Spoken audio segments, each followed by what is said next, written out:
What's bad about I that? thought about you. I don't understand. I'm glad you could bring that up. You disgruntled Nebraska fan. Hey, I'm fine. Well, it's fine. Why is that too bad? I don't understand.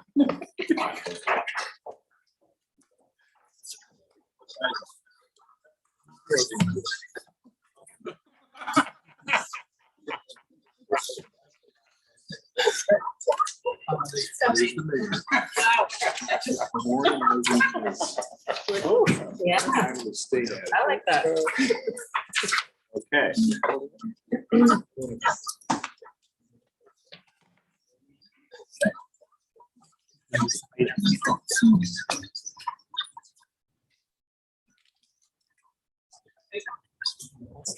I think you got the YouTube feed going on your computer. Yeah. Somebody's got the Yep, YouTube it's feed me. going. Yeah. That was you? Yeah. Okay. That was fun. Lightning too.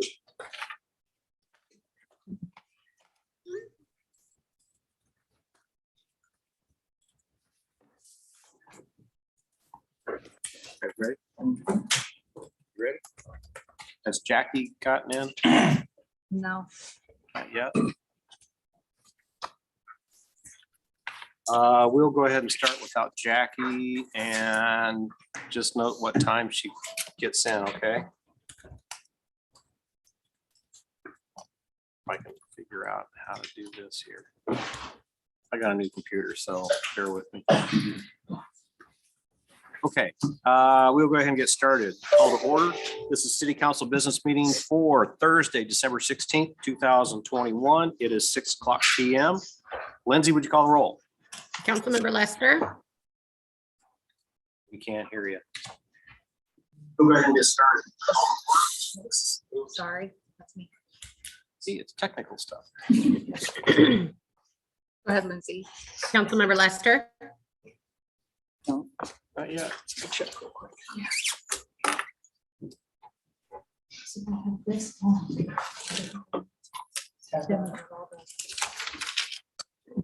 There you go. Councilmember Lester, Here. Baker, Here. Reva. Here. Cool, Here. Livingston, Mayor Tom Phillips. I am here as well.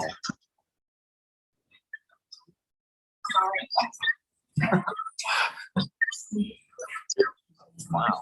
Here. Kind of deja vu, isn't it? Like I've been here before. Yeah. This could be a long. See, Lindsay, we're lost without you. Everything is good. You're recording and you're live on YouTube, and that computer should not be muted. Hey, I can hear you now. That's good. Okay, I think we're good now. Okay, I know. Thank you. everybody's here. Actually, I just admitted Jackie. So for those on the Zoom meeting, if you want to speak to an agenda item, go ahead and unmute your microphone and speak up during public comment. You can also let us know if you have some input by raising your Zoom hand or by flagging us in the chat box. We'll then recognize you during public comment. Also, don't forget to mute your microphone after you've made your comments. There's a time delay on the YouTube meeting, as you have experienced here firsthand. So we will not respond to questions that may be texted to people in the council chambers. If you'd like to ask questions during the meeting, please either attend in person or attend via the Zoom meeting. Item 2 on the agenda is Pledge of Allegiance. Would you please rise with me and pledge allegiance? I pledge allegiance to the flag of the United States of America and to the republic for which it stands, one nation, under God, indivisible, with liberty and justice for all. Okay. Item 3 on the agenda is approval of the agenda. Would anybody like to move any of the consent agenda items to the regular agenda? Hearing none, can I get a motion to approve the agenda? Motion. Second. Motion by Cool, second by Reva. All those in favor say aye. Aye. All those opposed, same. Motion carries. Sorry, Jackie, I'll delay a little bit to let you. No, that was my fault. We're Okay, good. Aye. all right, good deal. Item 4, so we're gonna have a dedicated work session, and this is going to last at least probably an hour or more. So it's a session for mayor and council. It should be interesting for audience as well, because there's some exciting stuff going on here as far as the Norwalk Central Sports Campus and just Norwalk Central in general. So Holly, I will go ahead and turn it over to you. Okay, so the first item that we have is the Sports Campus PUD and design amendments. So that we are going to go ahead and just hop right into. Tim Portson is here with Diligent Development. And he's going to run through a couple of options the city council has to review in order for us to move forward with a PUD and get that finalized in that piece. We had to have some design changes and amendments put into the Main Street and Chatham Avenue corridors. So they have 2 different design options. So Tim, if you want to come up and just kind of run through that. And most of the council, you have already been kind of pre-reviewed through these. They did make a few changes based on comments over these last couple of weeks of meetings. So you should see some of those reflected in this. Hello, Tim Hi. Portson with Diligent. Good to meet most of you. I'm fairly new with Diligent, only been on the team for about 2 months. So forgive me if I don't know all of the history with Norwalk Central, but I'll do my best to kind of walk through these most recent iterations. So on the screen, you can see what I believe Adam Mecky's kind of put together probably a couple of years ago as the main concept for Norwalk Central. Some of the things that I'd like to point out on this one that we kind of ran into is if you look at the street south of Chatham, which I'll call Main Street, it does a good job at dividing the north half to allow for building and parking and kind of that ratio. But south of that, you can see it gets pretty skinny. And mind you, Adam is a master planner concept. He doesn't necessarily take dimensions of buildings or parking ratios or anything of that sort. So along the south, you can see there's no parking lot. Some of those buildings, once scaled out, are only 10 foot deep, which don't really work for a commercial building. So that's kind of, I want to give you some of the history of how Holly and Luke and I have kind of gotten to this point. So that's just kind of a blown up of that kind of area that we're talking about. The town center area is really all we're focused on, and kind of that area of concern. So this is kind of how I would translate that master plan concept, the drawing, into actual realistic drawings. This has a main street. It provides enough depth to the south to have a 60 to 70 foot deep building, which is pretty typical. You're going to see another version that they both are apples to apples. They have the same amount of square foot building pad. They have the same amount of parking to building ratio, which is about a little bit above 5 per thousand, which is what Norwalk code requires for the most part. And then I think something to note is that I believe there's some desire to have some multi-story buildings here. Obviously, as the buildings get a little bit taller, we're going to need more parking. So you can already start to see that Adam's concept, while a great concept and really drove this design and drove this conversation, did exactly what it's supposed to do. Maybe depicted a little bit more density, a little bit more buildings that aren't necessarily the right size, which is how we ended up here. So what we're basically trying to figure out today is, do we make this east-west bisecting street, which we'll call Main Street, the primary street or where the buildings front, or do we go with Chatham? So the last one was with the Main Street. This one would be fronting Chatham. I think there are some pluses and minuses that we've all found. I think if you have a Main Street, it does feel a little bit more intimate. For the pedestrian, it's kind of off the beaten path, but in the same breath for a vehicle, which is probably going to be most of the customers for this retail commercial, it is off the beaten path. You have to turn off Chatham, then down the street. As a retailer, you're less likely to be stumbled upon. You intentionally have to go down that street. So I think either of these we're generally fine with. But we tend to lean towards this Chatham version. One, I think it provides a lot better streetscape for vehicles. When the buildings are fronting Main Street, you inevitably have to have parking somewhere that would go along Chatham. I like that Chatham is going in kind of day one. So we don't have to worry about where a curb cut's gonna be, where is this? If we do a Main Street, we don't know which buildings are going where, what sizes they are, any of that quite yet, because we haven't developed through it. So you might lose parking spots here, or say, do we do on-street parking now, or do we wait until a development comes along and then do it? And then you might have kind of piecemeal Main Street, where Chatham, with that going in day one because of Sportsplex and the rec center, it's a known. So we can put street parking there, we can front buildings there, and then everything south of that, we can kind of be flexible and deal with via an access road, put parking where it needs to be, et cetera. And you can see it, you still have some of the same feel. If you have a retailer who wants to be on a main street and have visibility off of a higher traffic street like Chatham, you have that ability. If somebody wants to build a building that fronts the green space or has really good connection to Sportsplex, Rektplex, that's an option too, because there still are those southern portion lots. I can go into a little bit more of the pros and cons, but I'd prefer that this be a little bit more conversational, and you guys tell me what you think the pros and cons are, or ask any questions. Can you go back? The first one, just real quick. That one. So that's the one you didn't like as well, right? I like it. I'm very. Yeah, I mean, my preference personally is the option that has the buildings fronting Chatham.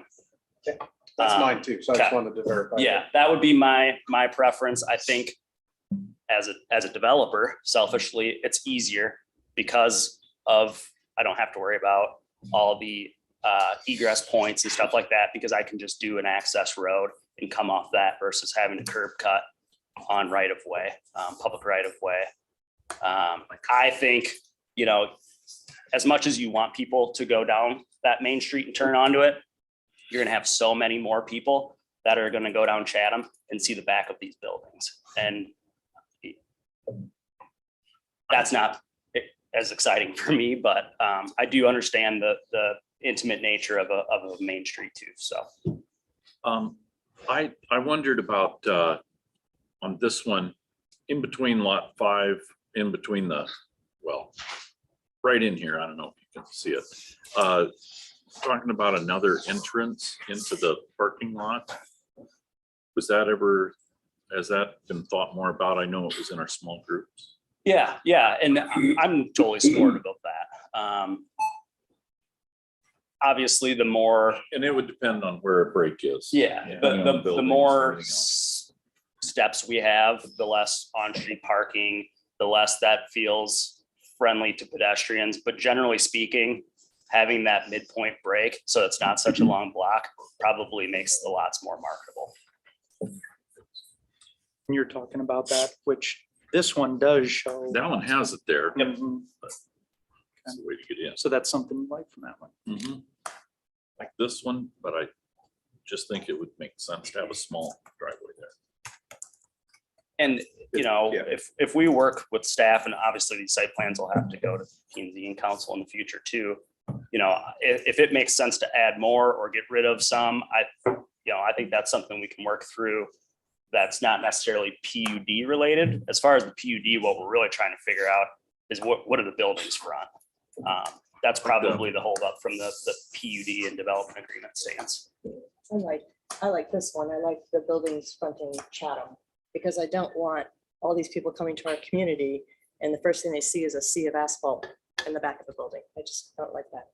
And this, my understanding is you'll have room to have some on-street parking, parallel parking in front of that. And if They say one of these was a restaurant, they would have enough space between the street and the sidewalk to have a little outdoor seating area. Yep. Essentially, the way the PUD is drafted right now, if buildings front Chatham, you would not be able to have parking lot the side of or in front of your building. So essentially, the back edge of your building, you can't have parking lot in front of that. So whether they step the building back a little bit and have a larger patio in front, or they bring that up close to the street, like it's kind of drawn out right here, and then they have side patios. You kind of see the beige-ish area in between buildings. Really, those could be restaurant patios, stuff like that. So public gathering areas. My preference would be for this one too, personal preference. But I was curious, do you believe that this design then makes this a more viable or better chance of success than the other design was? Then the option where there's a main street, Right. I think,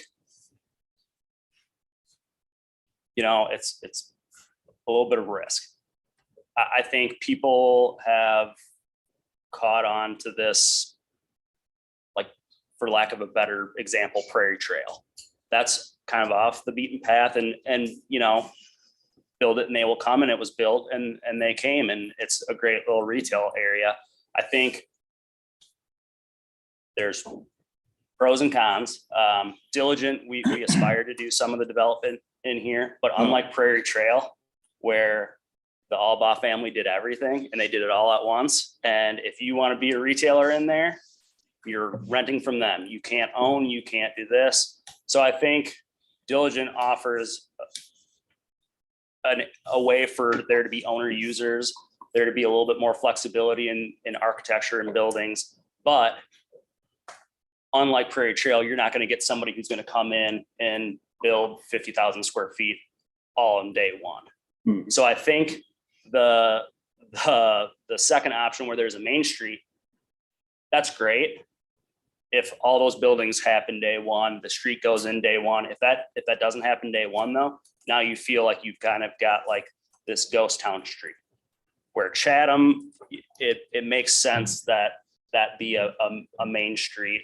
Retailers will understand that. They can get their traffic count, they can do signage there, and it doesn't have to be this build it and they will come.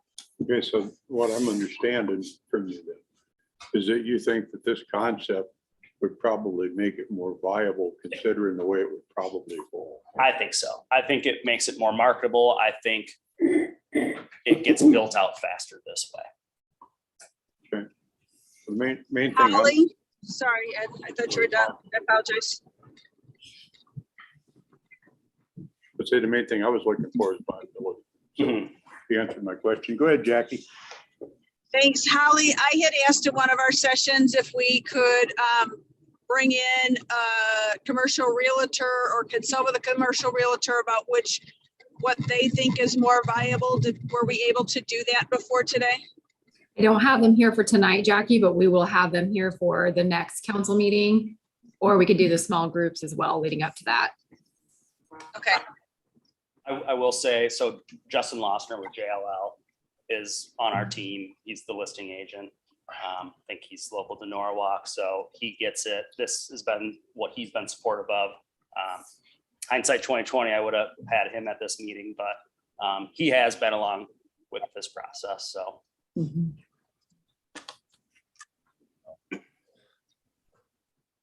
I think too, so prior to Diligent, I had worked at Hubble, so I had some history with Legacy Circle and stuff like that, and worked with Bill Wright quite a bit on trying to market Legacy Circle and what do we do with that versus the Highway 28 frontage that was working pretty well. And I do think it's been brought up, does this, being that you have to turn off at turn in, does this emulate something similar to Legacy Circle? And I think Bill has probably spoken before on traffic count and having visibility and why Highway 28 is more viable than say Legacy Circle. I'm not saying that this is apples to apples, but there's some parallels. Right, but there's a destination here and there's no destination on the Correct. circle. Yep, So that- yep, that's that's correct. That's gonna boost your traffic count Mhm. quite a bit. Yeah, and my concern would be, it'll boost it on Chatham for sure. Yeah. But then do people turn down, go down Main and then come to the Rektplex, Sportsplex? Or do they take Chatham all the way to what I believe is gonna be High? And then kind of bypass it. I don't know. And honestly, we're comfortable with both options. I tend to think that there's a little bit more pros with fronting Chatham.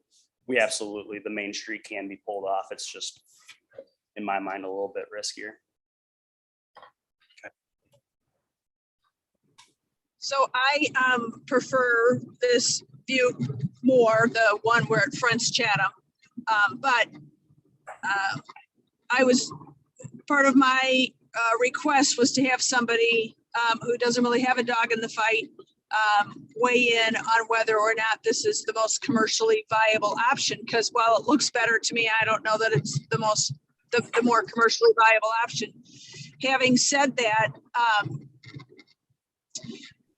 one of the things I think that appeals to me about this option is, in Iowa, we really have a limited outdoor season. And so I believe when the weather's good, we'll have a ton of activity in this area with the sports complex and outdoor court space or outdoor space and the park. But in the winter months, we won't have that kind of activity. And I think if it fronts on Chatham, we are more likely to keep those businesses busy than if we do the Main Street concept.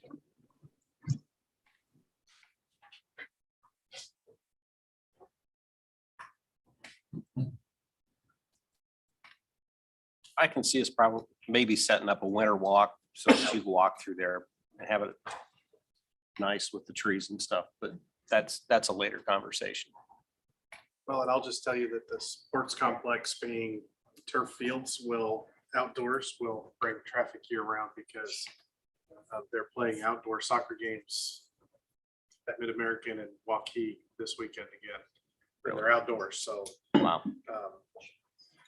it's the world's turning to, we're gonna have stuff year round, so they can clean the turf off and play on it. Well, and doing it this way too offers an opportunity for businesses to locate. They would like to be adjacent to that activity. Yeah. Whether it's fast food or whatever. Yep. So, but I wouldn't mind hearing, other opinions too. I'm with Jackie on that. If there's an opportunity to hear other opinions from people that aren't necessarily involved in the project, but are knowledgeable from the background. But this one personally would be my preference. And in the interim, until the other developers can come or the realtors can come to a meeting or come to our kind of smaller session meetings. So Jackie knows that I've had a lot of conversation with different realtors and developers on the commercial side that aren't directly involved in this project. And pretty much unanimously, everybody's in agreement that this would be much quicker to fill, a little bit easier to sell, and a little bit more successful. Well, quite a bit more successful for the retailers that end up going in there just because of that traffic frontage. And because this is Norwalk, we're not Waukee yet or any of those other really large areas that have these prairie trail type places. So, we really cannot count on retailers to locate not only off of the highway, but then south of that. That's really kind of pushing it a little bit out, maybe 10 years to fill that up. So it seems to be the preferred place, but I will have 2 or 3 independent brokers here next time. And Holly, I don't necessarily need them to come here. I just wanted to make sure that somebody else looked at it and was able to give us an opinion. If they want to write an opinion letter or something like that, I'm more than satisfied. For my purposes, I'm satisfied with that. Okay. And also Jackie, I don't know if she mentioned this earlier, but when we were showing these 2 different options, that red line that's right down the center, there's that little curve kind of at the bottom there. The initial drawing that they brought to us had what looked like a little amphitheater, a little seating, layered seating. So we asked about that. And Jackie had mentioned just having kind of that center walkway right up the middle there whether that ends up being a turn in from Chatham, but somewhere in there where it's just a little bit more walkable from the south part where the sports parks are, but they can just walk right up into that green space and then over to the different retail centers, kind of like the Target parking lot. So I'm not sure if she mentioned that when I was typing up, but. I did not, thank you.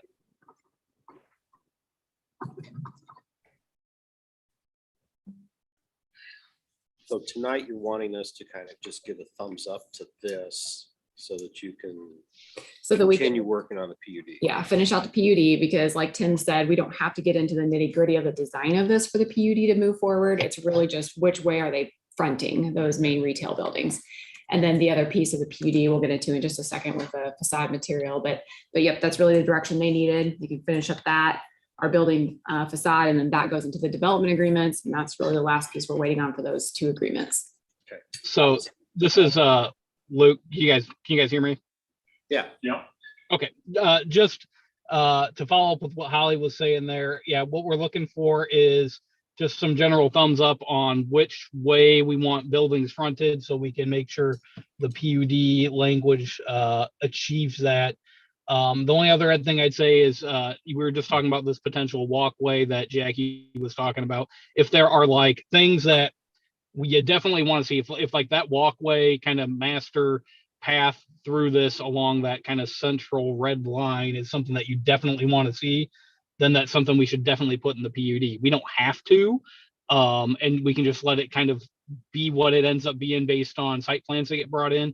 But if there's something that, an aspect of this that you see before you today that you definitely want to have get developed, then it's something we should incorporate in the PUD.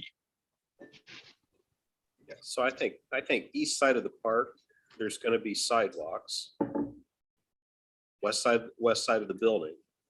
I think it would be nice to have a walkway that goes up to the retail area that's somewhat protected. On the right side of that building. Even to the west of that, right Yeah. there. Makes sense. Yeah, I agree. I don't have an opinion on exactly where it should be, but I would like it to be somewhere closer to the middle. And that's something that's very important to me, that we have a somewhat a designated and somewhat protected walk area so we can really tie in those businesses that front on Chatham with the people who come for the park sports stuff, so they don't have to move their car, they can just walk.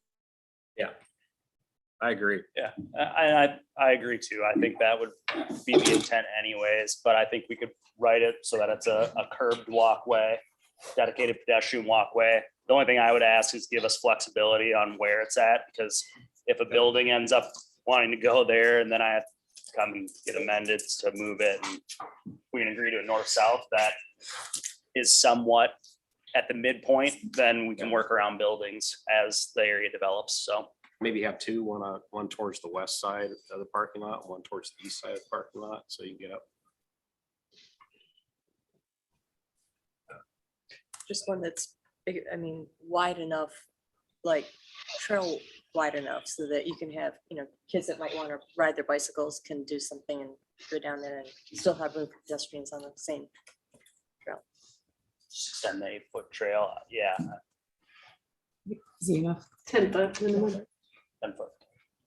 Yeah, I think that's fine. Again, the only thing I would ask is that we be flexible on the amount and where and stuff like that, because if we do that center access lane, and I think if we can agree, just the plan right now is to have the bike lane along that kind of, we'll call it a green belt, because that sounds better than a gas easement, but along the gas easement. So they'll naturally want to be, and I think our retailers will want there to be a draw from that bike trail that kind of splits the town center and the sports Rektplex to get up there. So I think it only makes it more marketable for us. All right, good.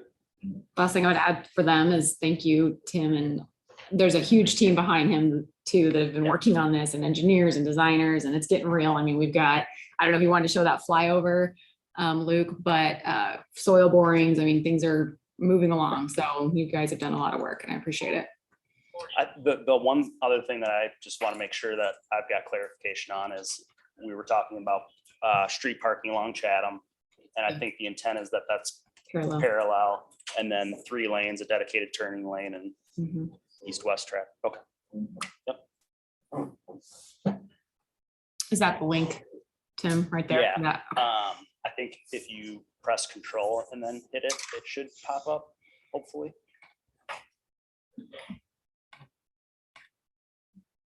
So that's So it's flying along Chatham right now. Okay, weird.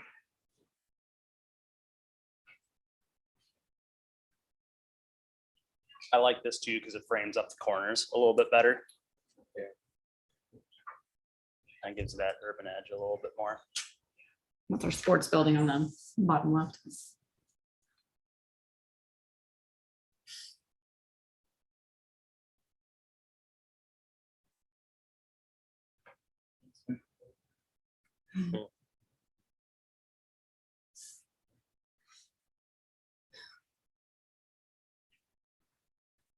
Thank All you. right, thank you, Luke, Holly, and Council P and Z. Appreciate it. Thank you.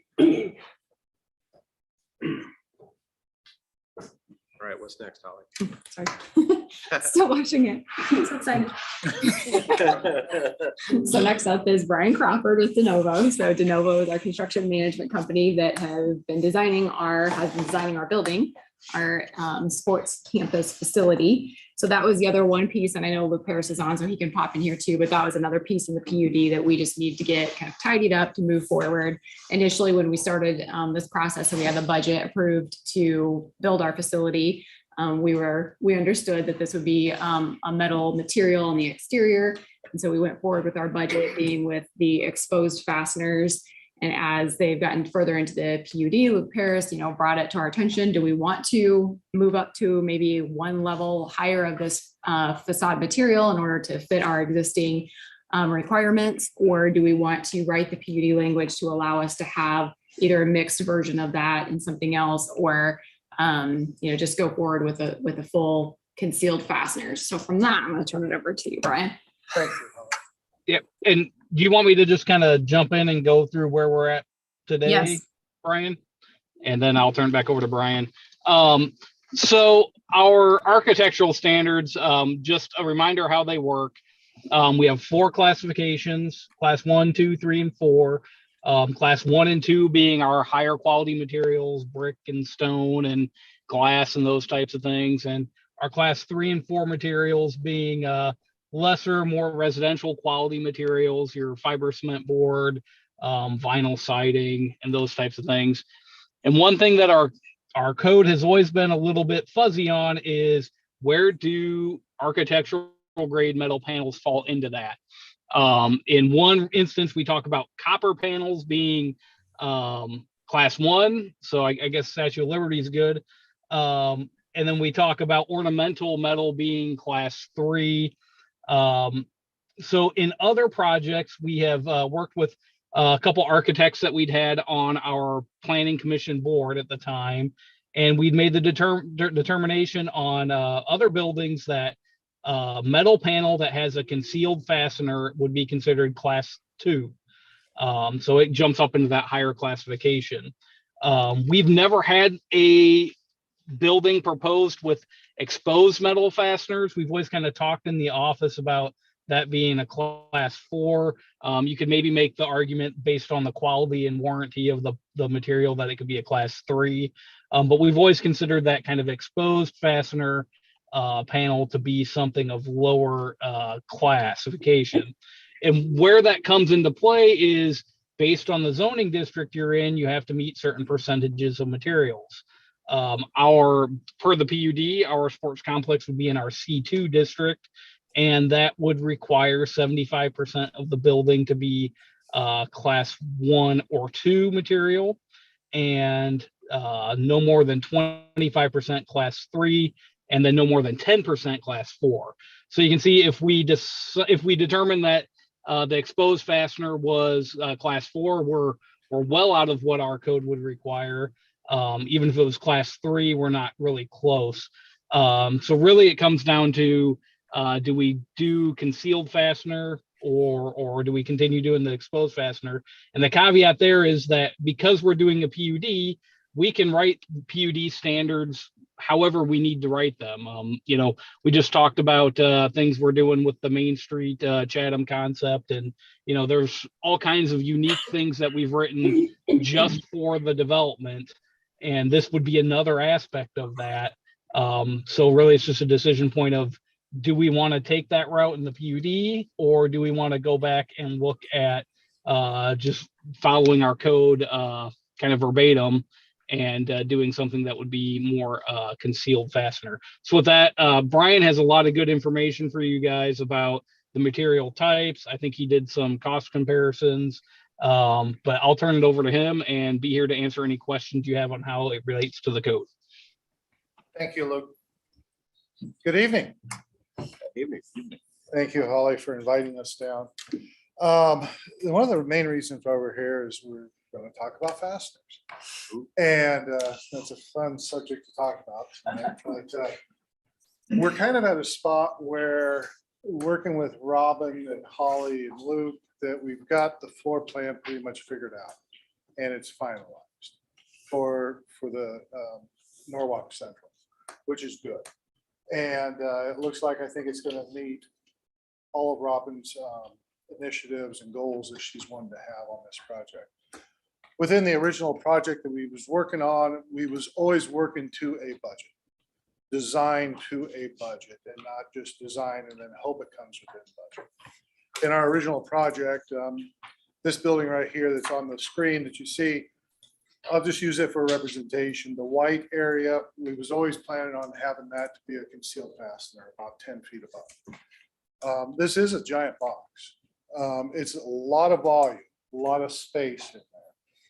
And then above that, we were planning on looking at concealed fasteners, or excuse me, exposed fasteners, because that fit within the budget of what was given to us before to design to. So tonight we'll be talking about fasteners. I'll give you some examples of some different buildings we have, and then I want to share what the cost impact of this is and what we understand, so that you can make an educated decision upon where we're at, where you'd like to go as a city.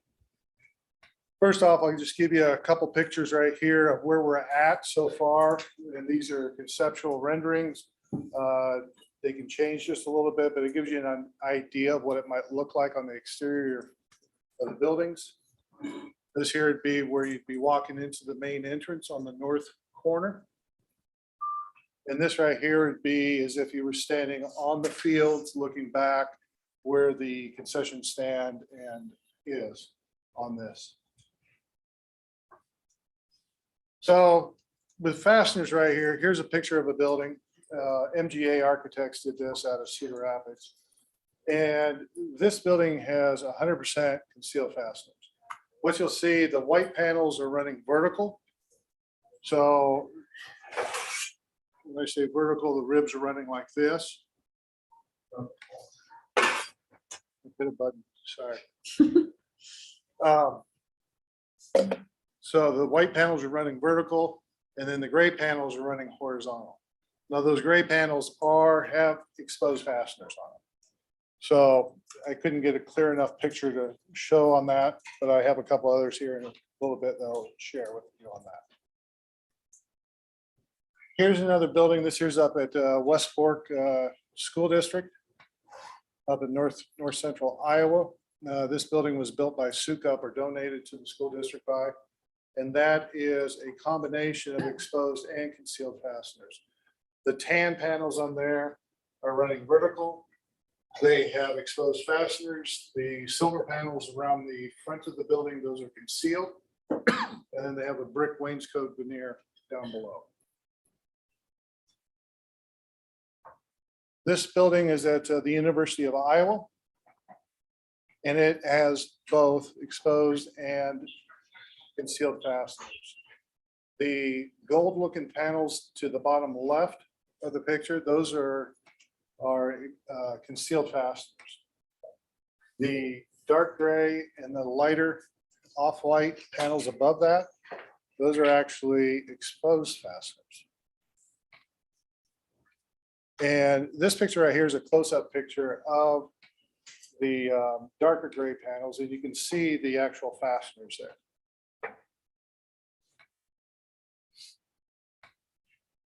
This is Smash Park in West Des Moines. Probably all seen this. This is a pre-engineered building, very similar to what we're going to be looking at doing. It's got some brick on the exterior, and the panels up above are all fully concealed fasteners on that. This here is Rektplex in West Des Moines. It has several different panels throughout the project, and this picture doesn't do it justice. But if you see over on the Hy-Vee main hall right there, you got different panels, different colors being mixed in there. Also, as you drive around that building, you see panels that are mixing from going vertical to horizontal throughout the site. And those panels are all concealed fasteners. Now, on the back side of the building, there's a few panels that have exposed fasteners on it. So that's on the back of the building too.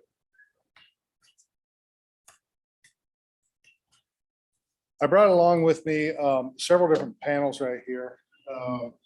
This right here is an example of a concealed fastener. And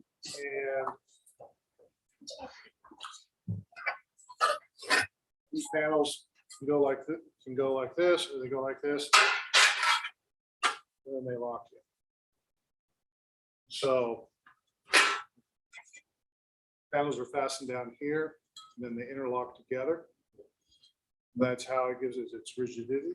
Panels that are similar to this, and these are also a concealed fastener part. They just lock you. There's many different colors. So you can mix and match to come up with whatever exterior facade that you're looking for on the panels. And you can also take panels with ribs like this and mix them in with panels with ribs like this to give it all different types of character as it goes around the building. So it breaks it up and it doesn't look like a giant box. This panel actually would be a exposed fastener panel, very similar to that dark gray panel that you saw at the University of Iowa Hygienic Lab. And it can run vertical or it can run horizontal. Now, the thing when you do a lot of switching of the panels, then what you start creating is the subframing of what these panels fasten to. Yeah. That increases, plus then the counter flashing too. So we want to be cognitive of that along with the cost as we're moving forward so that we can stay within your budget.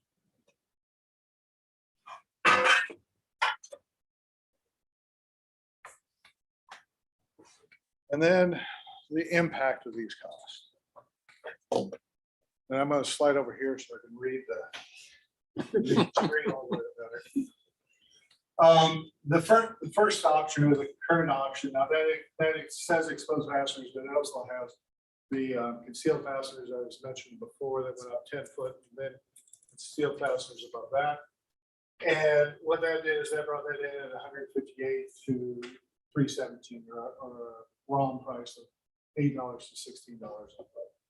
You got option 2, which starts bringing in a blended option of a little bit more, so that the higher panels, like up towards the peaks and up, and from maybe 15 foot to 12 feet above grade, starts changing into a less costly type of a panel than the other. And then the final option that you have is option 3, which is a fully concealed fastener. And that gives you a range of anywhere from 18 to 26. If you want to know what the difference is between 18 and 26, panels like this right here would be around 26, roughly. Panels like this right here would be around 18. The building will meet it in either option. I have a Yeah. question. And I don't know if anyone's asked this, the building that is being connected to the Norwalk Central, what type of fasteners and facade will it be It'll end up having to make whatever the council decides for for. this one? the rest. Okay, so that And originally, in the basis of design and rough order of magnitude, it had the same exterior facade as the rest. Brian, these, just to be clear, the three options here, all exposed, blended, all concealed. Of those three, which one meet our current standards without, just as they exist without any amendment in the PUD? Look, that would be, yeah, that would be the third option with all concealed fasteners. So the option that the price between 18 to 26 or the high end at 516,000. Correct. That's one that means, okay. So there's roughly a $200,000 delta on the high end. And I always like to use a high end because that's hopefully worst case scenario of where it was originally to meet the budget that was set out to strive for it first to where we're at today. What's important about today as far as making this decision is it's going to allow us to continue to move forward. I know Robin, she's asked me a couple times, when are we going to meet again? And when can we get things going? And I say, great question, but we kind of need to identify where does the council want to go? Where's Norwalk want to go? So that we can incorporate that into the cost. You know, are we going to increase the overall project budget? Are we going to maintain the existing budget and something else has to come out to pay for this? Option 3, as Luke just mentioned. Or where would council like to move forward with this? How much was in the budget for the facade? That top option, the 317.6 on the high end, that's what we were budgeting. So 317.6 is in the budget. Yeah, that's what I was mentioning before, David, that about $200,000 bill. My opinion is, and I don't know where we would get the money from, but I wouldn't want to take anything out of the building. Maybe Gene can magically find some more money. We got more lost revenue than we thought we were going to get. But I would go for the concealed fasteners only because I have the problem. We were just in here 1 week, 2 meetings ago, talking about how we want to stick to our architectural standards. So I don't know. I am not comfortable saying the city gets to not meet them, but everybody else has to. That just doesn't sit right with me. So, you know, hopefully we can afford it. My vote would be to go with concealed fasteners.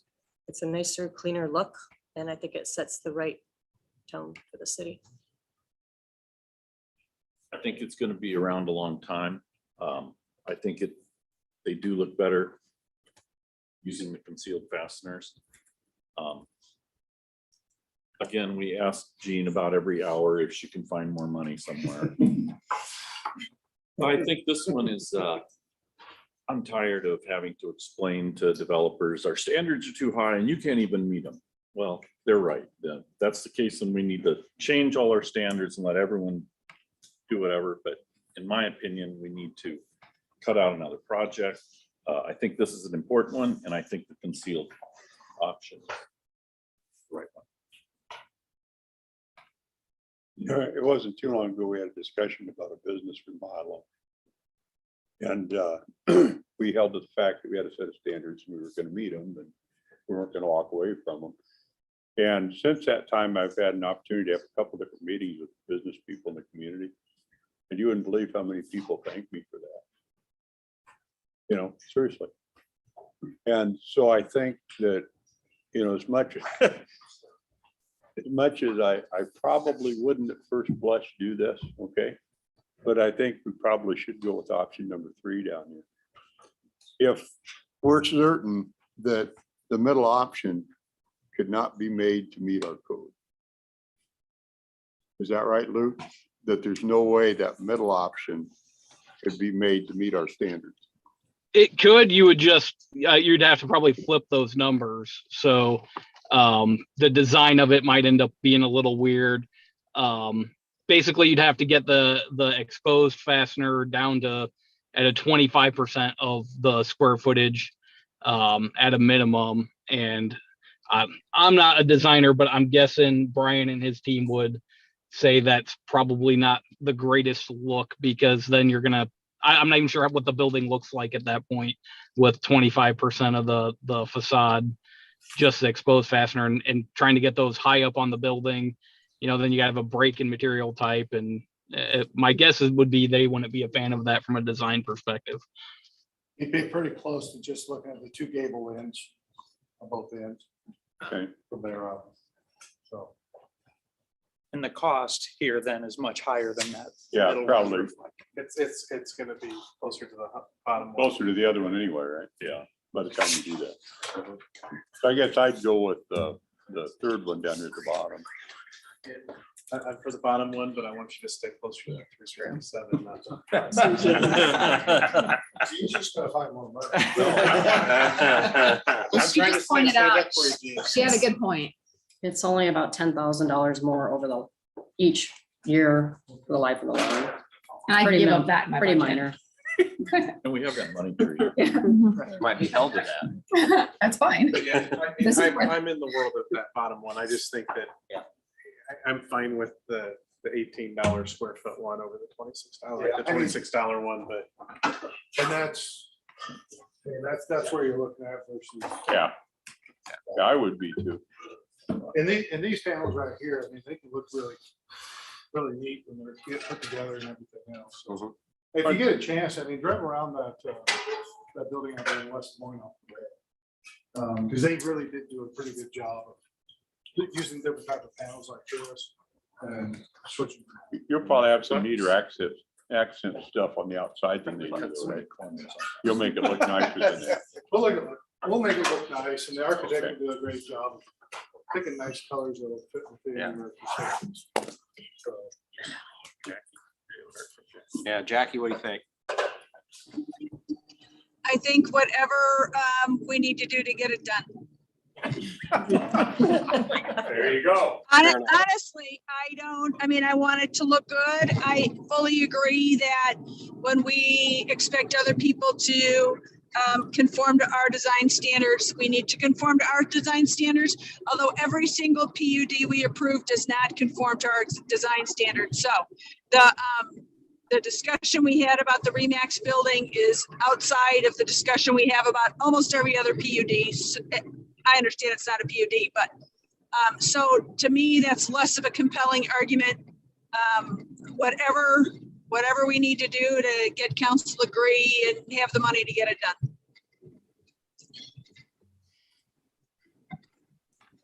Okay, then. Sounds like concealed fasteners for the whole building. Yeah. thumbs up. Would you like me to leave these here so you can look at them later on? Cut ourselves.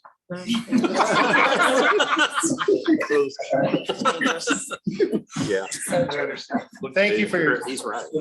thank you for your time tonight. Thank you for making a decision, and we will get moving forward and we'll get a meeting. So Yeah, tomorrow we'll expect that. Thank you very much. Yeah, I think we show and tell. That was pretty good. All right. yeah, I feel like elementary school. But I'm gonna gather. Does the wind affect those concealed very much? Once they get locked in, Okay. they're solid. Pretty tight.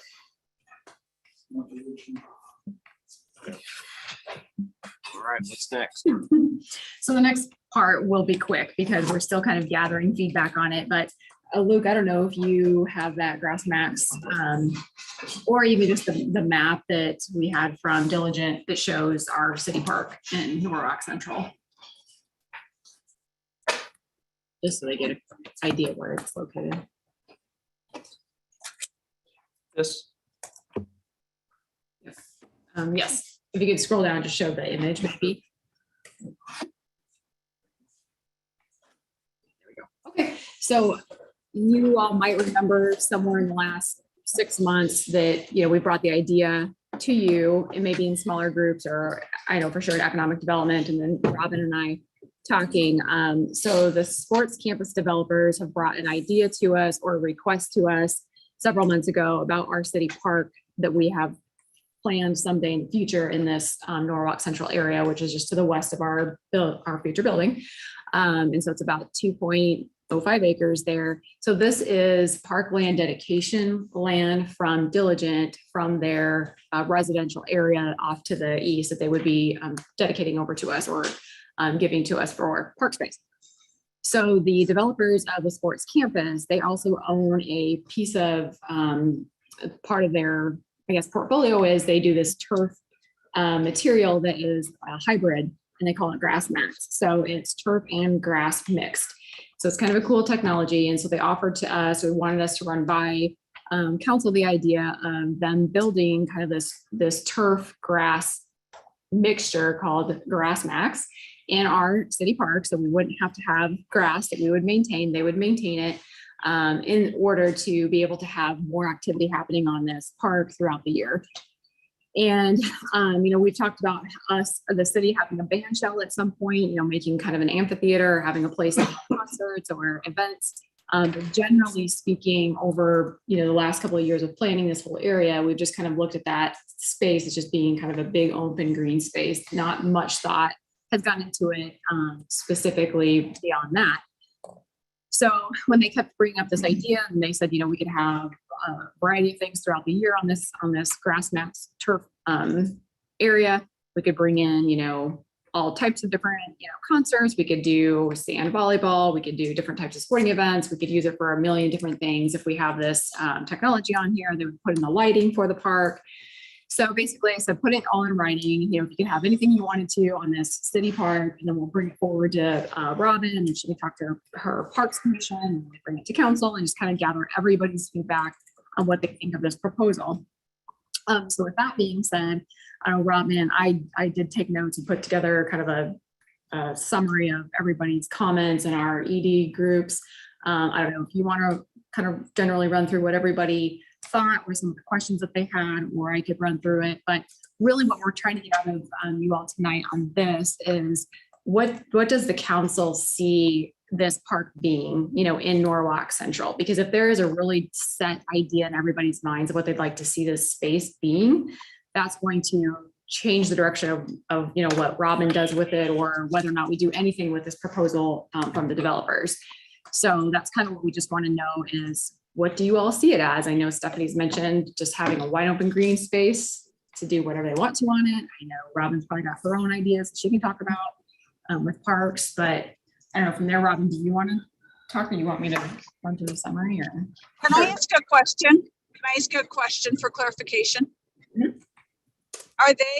Is the sports complex putting this kind of turf in the open field pad space? No, that'll all be regular turf. Okay. That was my question. Thanks. Located exactly in the whole Norwalk sense, because I'm Lou, can you pull up that other map that you sorry, had it from I'm trying to, Diligent? I think I know where it is, but I'm the drawing off to the right is throwing me off, maybe. Yeah, that's. I think one That's the big building. That's the Then field I think I house. know. Another one that's gonna be this turf. And then the One of their light plots, green. they're gonna do the hybrid. Down below. You're doing the Like, they'll have hybrid. turf. plots? Yeah, because that turf max is like grass and. Yeah. I know that much. One It's is pressure lines. No, Oh. the other one drawing on there was throwing me off. That they had the inside of the Zigzag building. here. Yeah. I'm concerned, what's the slope of that ground? What's it supposed to be? I mean, maybe that's my question on this, is what's the slope of that ground? Tim with Diligent, Joel, the engineer, would probably know more of that. Joel's not here, so I'm gonna speak in generalities, not technical, but right now, I think the PV requires that we turn it over graded to a certain percentage, essentially the whole site, because you guys need to build your pretty large building on a flat site, and the all the sports fields need to be flat. So I can't tell you exactly what the percentage is, but I can tell you that it's, to the naked eye, it's flat. And the only reason I bring that up is because that gas easement actually is higher up. It creates kind of a weird, I know, I just know that was part of That's why I haven't got the slope before we go too far down, but I like it, so yes. I think Luke Harris had to drop off the call. I'm still here. You got me for 2 minutes. Okay, real quick, Luke, even if our parkland requirements, they're not required to grade at a flat, what would be a soccer field quality flat. No, it can have up to 5% slope. I think it's 5%, or I might be saying that wrong. But it can have a gentle slope. I think the max slope that we have, if you went out to Blooming Heights 2 Park, the park that's connected to Timber View, and you look at that, it's got a grade to it. It's not flat, but you stand on there, you can tell that the far end is higher than the other. But it's all usable space pretty well. But if you kicked a ball, you'd probably get to roll a good long ways. The only other thing I'd add, just PUD related before I hop off here, Tim kind of hit on a little bit. Just for that aspect, we just need to know, are we going to do something in there where they PUD requires them to just turn over the ground graded, and then we're going to figure out this grass max thing, and that's going to get installed by somebody else? Or does the developer have to grade and seed it before they turn it over to us? Our standard code would require them to grade and seed it. So that's really kind of the thing that we're trying to figure out from that aspect. Other than that, I'll leave you guys to it, and thanks. Hey, Luke. Okay, Holly, being placed where that is, then there's no expectation that that's going to be a neighborhood type park for that residential area. Well, and Robin will have her thoughts on that, but just from working on Norwalk Central in general with this planning, I think the feedback that I've heard from all the different groups working on this is they just kind of saw this as more of a adult related park, maybe just open space. I mean, obviously kid things will happen there, but I haven't heard that they wanted to have kid equipment or playground equipment on that particular space. But again, it's, Robin, you can talk about what you see there. Yeah. So I guess for staff thoughts prior to this proposal, it's a parkland dedication, and it is, there are residents that will be in the area. If this is not a neighborhood park, now that we'll be putting playground equipment in, but if it's not an open space for them to go and picnic and throw a Frisbee around, play catch, the closest location would be Windflower or Billy O. Our thought initially with this space was open space, having walking paths, trees, benches, space, maybe a couple small shelter areas, spaces for families, like I said, to lay out a blanket, have a picnic. For the band shell, I know that city council has already expressed wanting a band shell there. So our thought was to have band shell and to have community events there, possibly moving farmers market over to this area, having the ice rink in this area in the winter. Some other winter activities with our facility being right there. It's a nice open space for us to do winter outdoor recreation. On the south end, the thought was to put some playground equipment there though, to serve the pods. And so while families are at the pods using it, maybe a younger sibling might want to go and play on the playground, and parents would have a good sight line for the younger siblings. Taking this, this concept then was presented to us, and Holly shared it with me. Took it to Park and Rec Commission, and really they had more questions than they did opinions. There's just a lot of things that they have questions. They're not sure what grass max is. And they're wanting to know kind of what that is. They do like the band shell idea. They're wanting to know that right there where it says that there would be fields. It doesn't look like from this proposal, one of the questions they had was, will there be open space or will it all be programmed athletic fields? The proposal does seem like it's going to be more field space. And so they're wanting to know if those are, how are those fields going to be marked? Is that permanent marking? Is that temporary marking? They wanted to know what kind of concerts would be in there. Would they be more local, regional, those kinds of bands? How would that affect the residents that are surrounding the park? If, you know, depending on how many people are going to be there, the size of the band requires bigger sound systems. They're wanting to know, I know the band shell I had talked about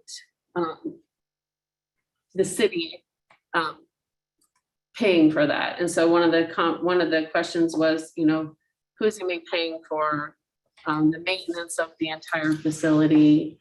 Who's going to be paying for the different aspects of it? And then we talked about a 25% cut coming to the city. And so they're interested in knowing what that revenue projection was. And if I can check in. Yeah, please. So that last part, I think that was one thing that we did discuss. Carson, you introduced yourself. Oh, yeah. Sorry.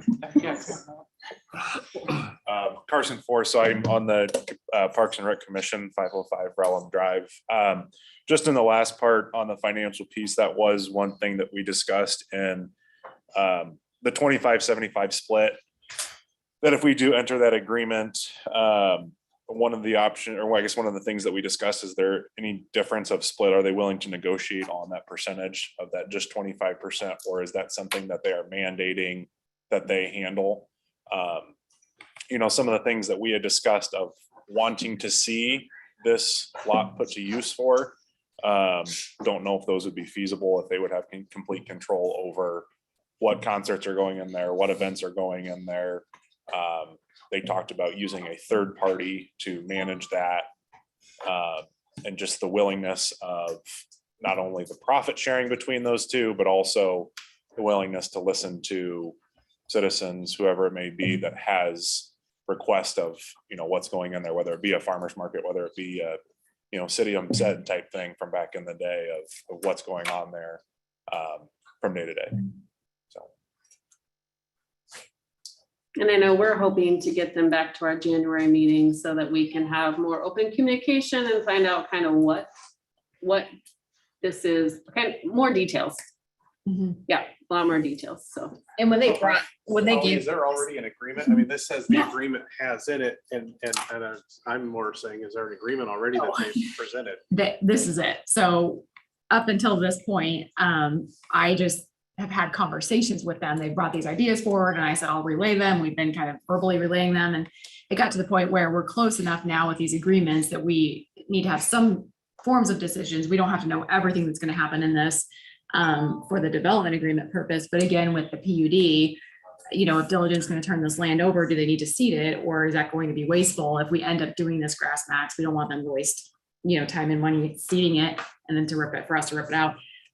But my understanding with the developers is, you know, I told them, I said, just put everything you could ever hope for on this. We'll react to it and come back with a different version of it if it goes forward at all. But so I told, you know, Rob and I talked about it, and really the city has full control over how we'd want this thing to look. So if we say we want 50-50, they'd either have to say, okay, that makes sense for us, or it doesn't, you know, or maybe Robin says, fine, do what you want to do on 1 acre of it, but the other acre is going to stay open and we're going to do what we want to on it. Or, you know, maybe you control the timing of it, you manage the timing of the scheduled events, half the time we do the rest. So we have the ability, obviously, to do whatever we want to within this. We just told them, throw everything out there that you could hope for, and then we'll come back with comments. So I guess one thing, you know, that I think about with what Robin said, you know, is taking a portion of that. I don't know however much it would be, but I like that idea of having some playground equipment in there. And I think that'd be good not only for the neighborhood, but for some of that activity that might go on in the area of that sports complex, right? Because we're probably going to have families that will be participating in what goes on there. And I don't know if that would really be a waste if there was a section of that that was dedicated to that, right? How big that should be, I got no idea, you know, right? Maybe the rest of it, maybe that's something that we look at, you know, can we come to some kind of an agreement on shared use, you know, with a balance of the space. And I'm a big supporter of having that little amphitheater up there, right? I mean, I like that, and I'd like to see that happen.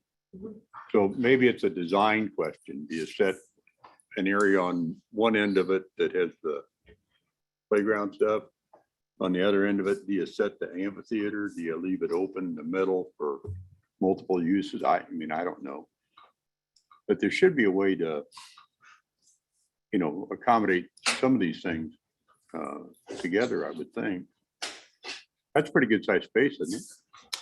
It's a little over the football field. I'm sorry? It's a little bit over a football field. Football field's about 1.3 acres. This is So- 2.02 acres. Yeah. Okay, thank you. Two items. Number one, if there's a third part, if Heartland contracts a third party, or if Heartland books a concert themselves, and a piece of the turf gets destroyed because of something, somebody's smoking something. No, something like that. Who replaces the turf? That has to be defined. Number two is that, you know, I can't remember what it was called, but the thing that happened down at Indianola. Laser Fest? Not Laser Fest, it was something else. Not fast. But they had, Fest. not Fest, that's it, thank you. You know, those guys worked 2 or 3 weeks after the concert was over, just to clean up all the litter. Mhm. Wow. Just cleaning up litter. Because I know the person who runs the balloon field. That's got to happen a lot faster on this piece of ground. It's got to be cleaned up like every day so public can start using it again. So, Take notes. I feel like we're getting a little bit into the weeds. yeah, I know. And maybe it's a discussion that we need to have, but, you know, if the question is, do we want the PUD to say that it has to be graded to a certain level and seeded, or do we want to leave it relatively raw so that we have the option of having these other company come in? My vote is that it needs to be graded and seeded. I am not in favor of being the lessee or the lessor of this land. I appreciate that for purposes of the athletic fields, we may want some playground equipment.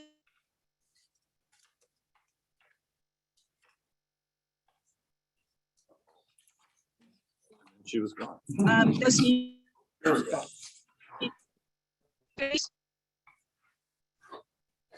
You're breaking up, Jackie. Break it up, Jackie. Wait till you get to the next hill. On my end, I have 4 bars. Okay.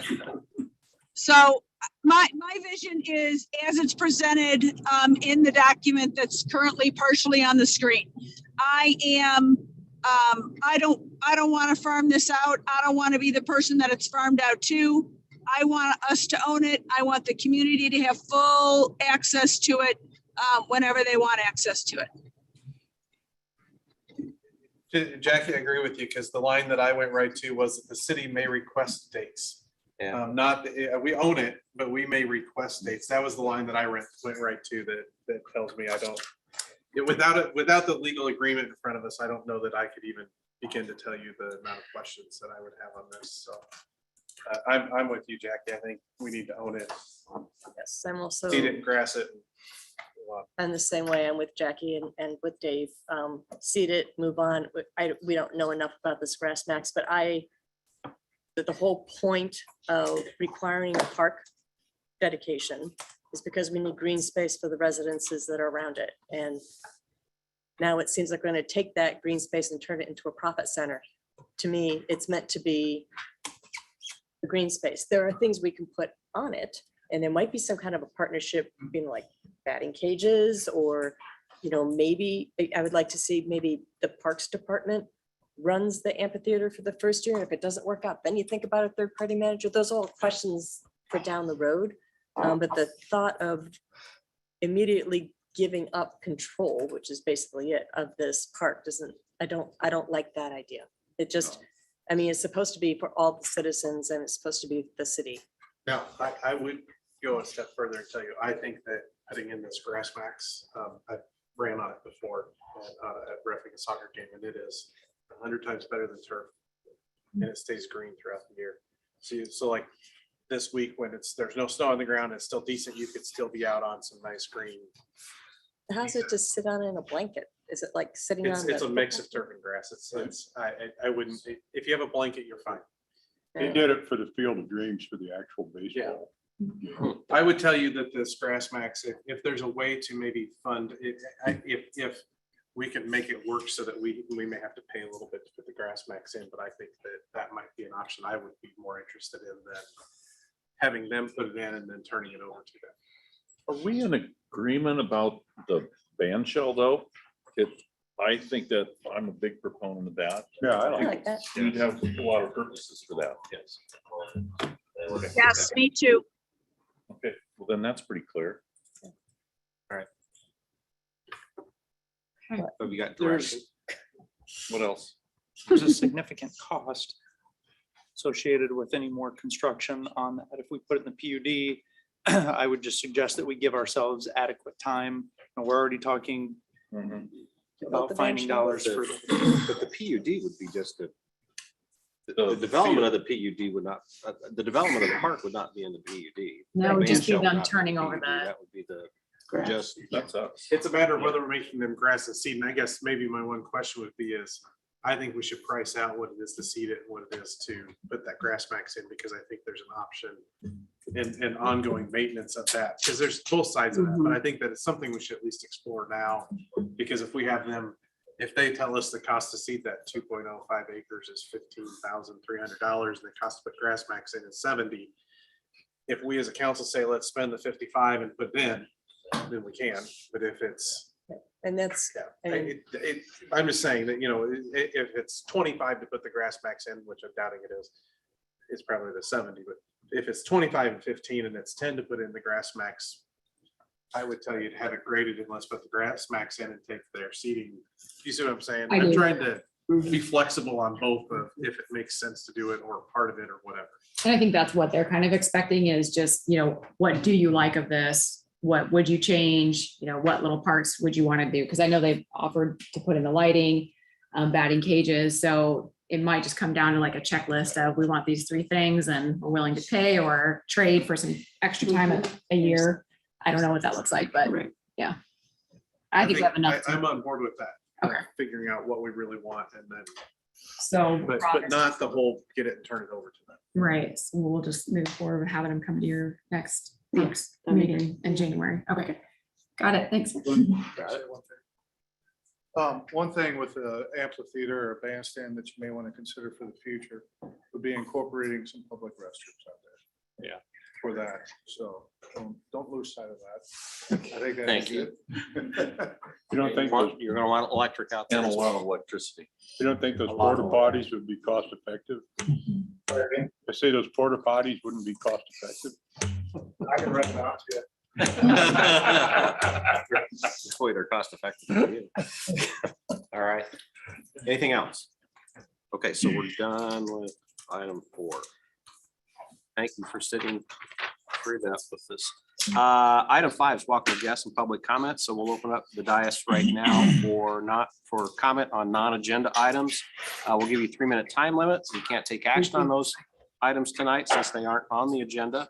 Also, if you'd like to comment on any item in the consent agenda, now would be the time. Brian, thanks. Yes, ma'am. In just a second. Anybody want to address council?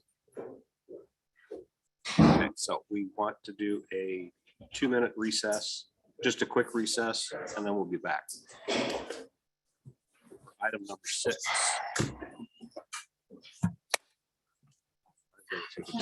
Oh, actually, yeah, that was. Yes. Is this PowerPoint? Covered.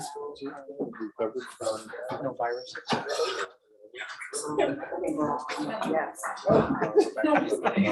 All right, so the Norwalk City Council. How was that?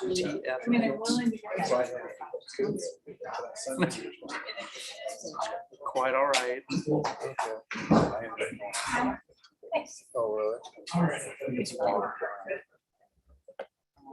really?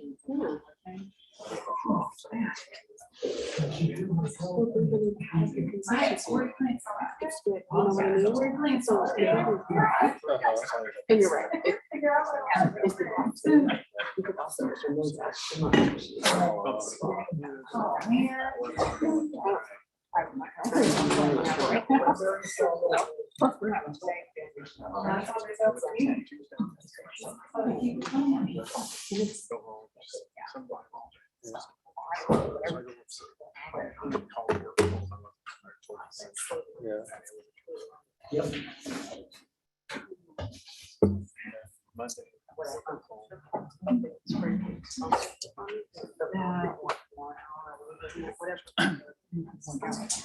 Do you want to test that just to make sure it'll advance? Please.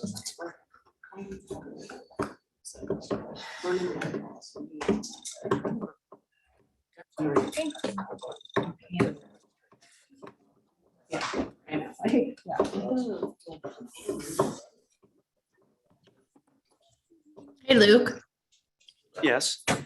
we usually mute during recess, just so people know we're in recess. Thank you. Sorry? Yeah, there you go. Congratulations and condolences. You'll like it.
They're ready. You guys ready?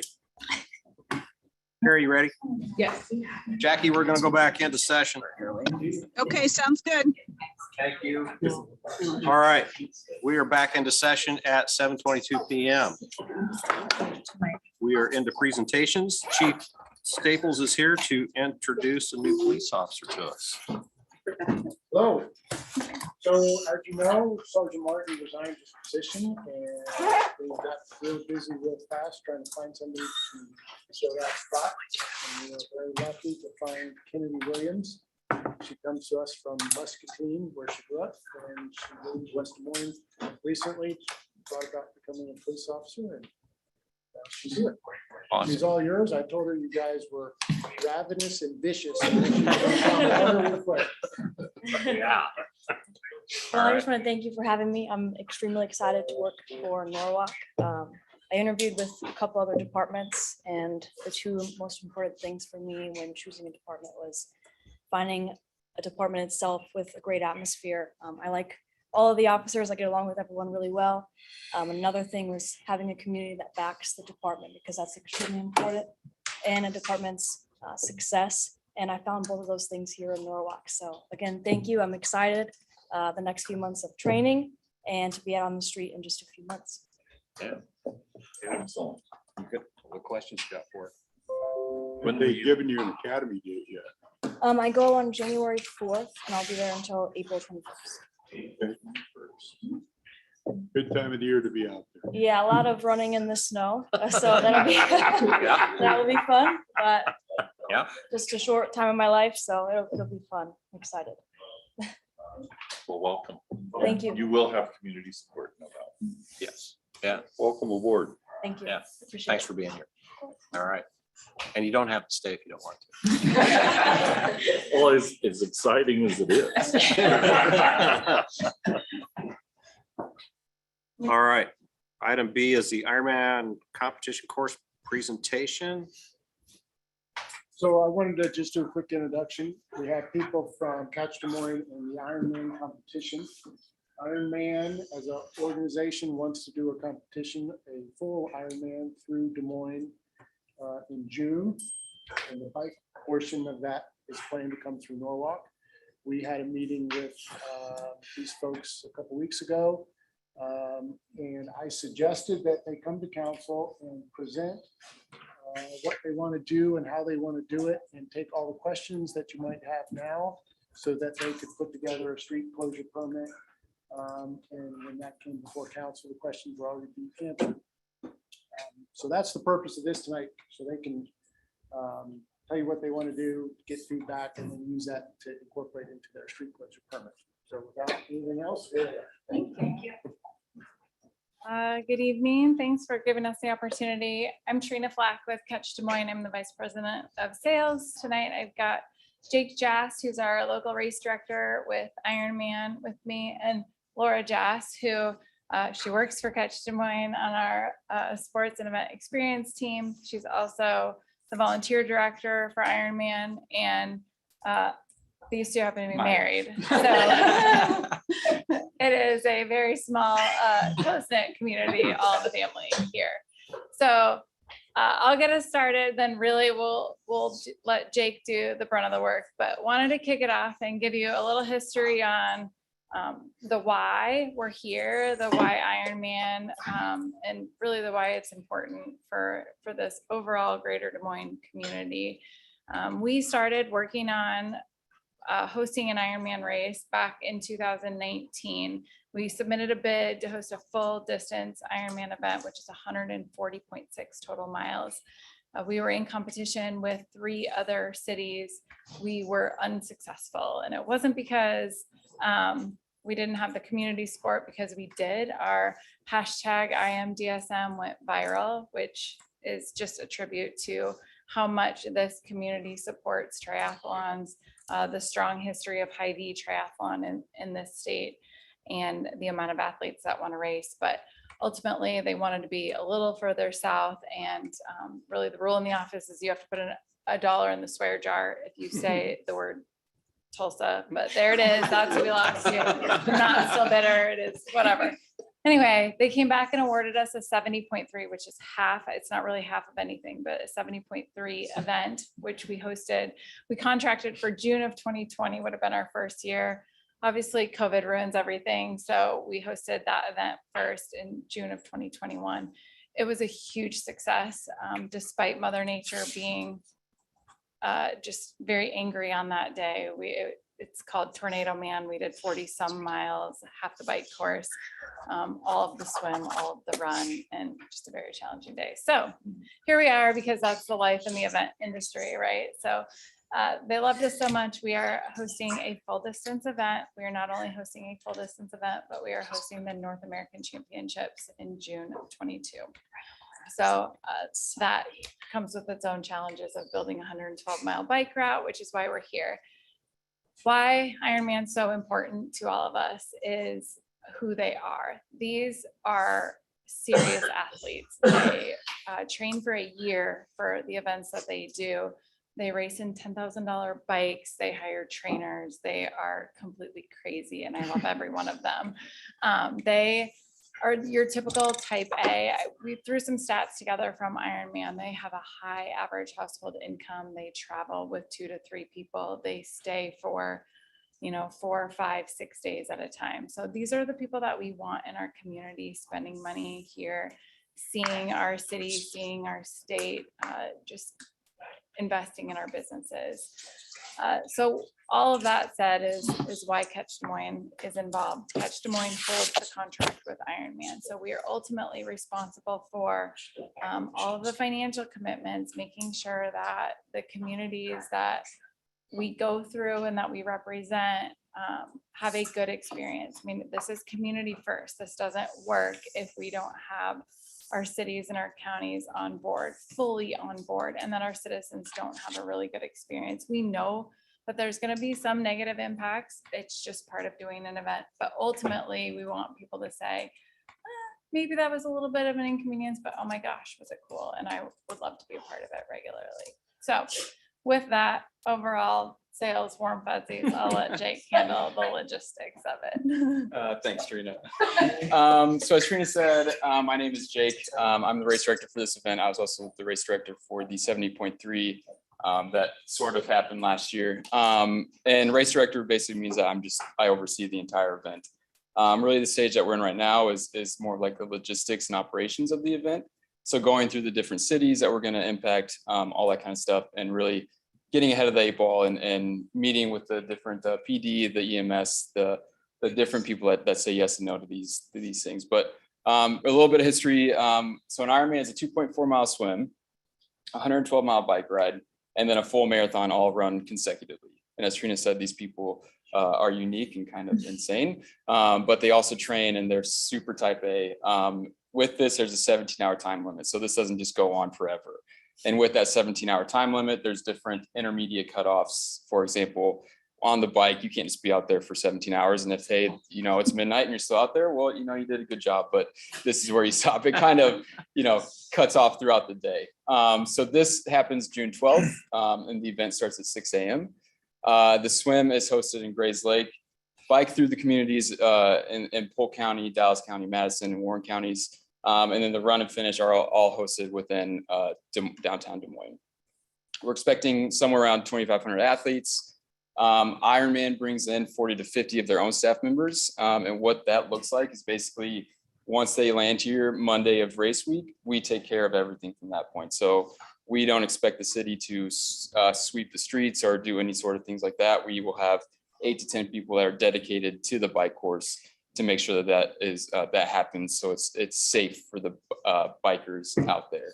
And like Trina said, our goal is really just, we want to be here and we want to have the same route long term. So that means that we need to have a positive impact on the community with very little inconveniences, but unfortunately there will be some. So what you can expect from Ironman. So we will provide all the traffic controls, traffic control plans, and then also we will provide all the equipment. And basically what that looks like is we just hire a third party IO planes that will provide everything. They lay it out.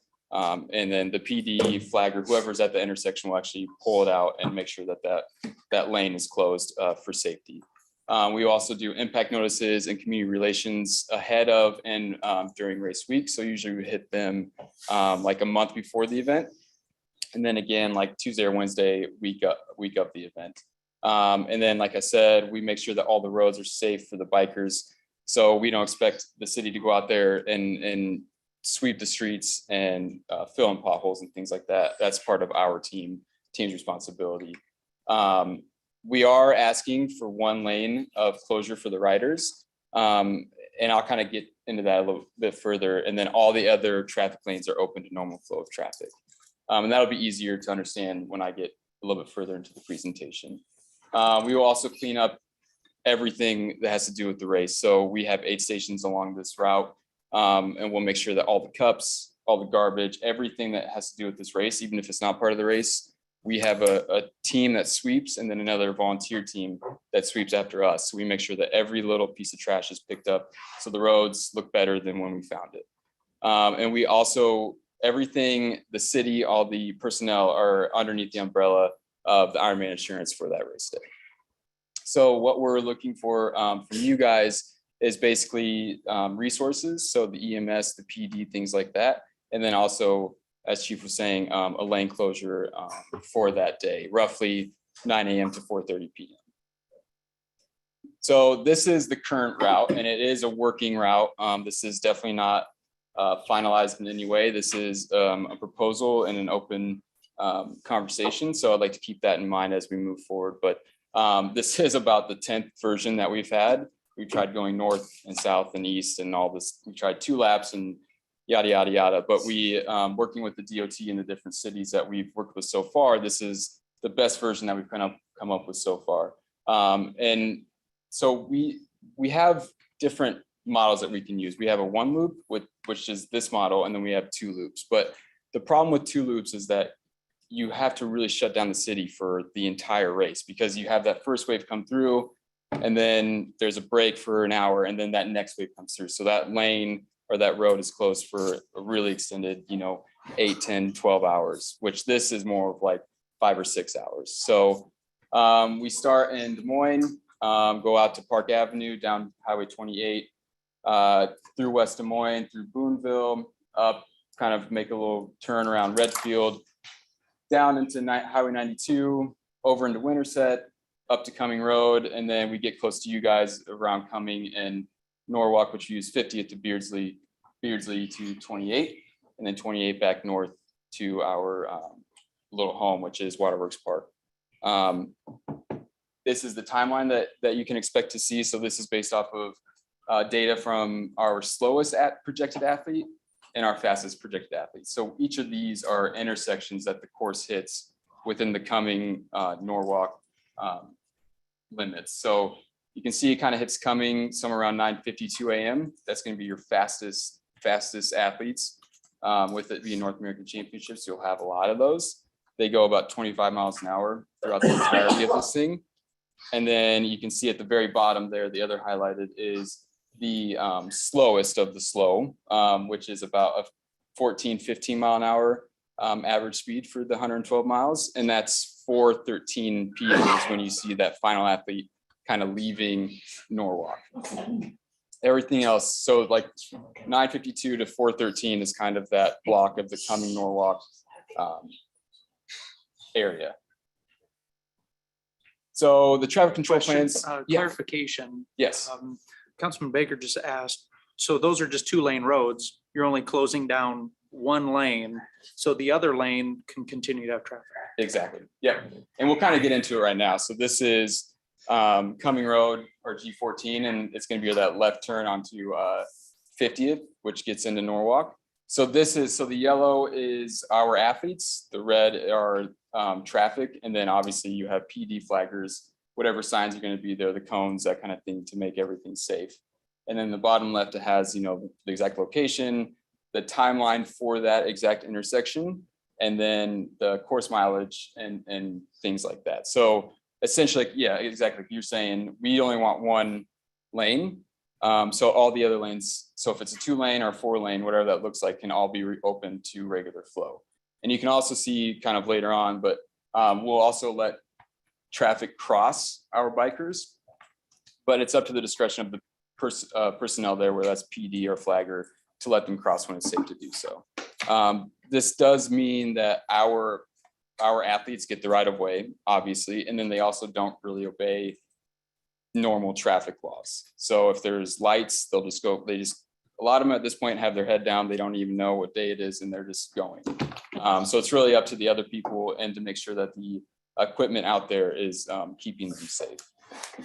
So this is Cumming Road and 50th, and then the right turn onto Beardsley. And so so this is what I do for the entirety of the bike course, not only the bike course, the swim, bike, and run. So I will have this level of detail for the entire event.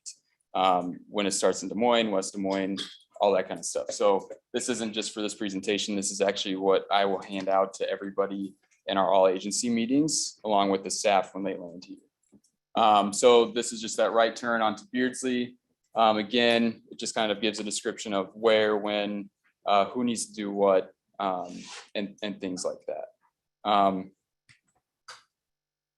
then you get into a little more like neighborhoods. And what I like to do when, if it's possible, is to divert all of the different roads onto one entrance and exit for that neighborhood, just to make it a little bit safer and cleaner for everybody involved.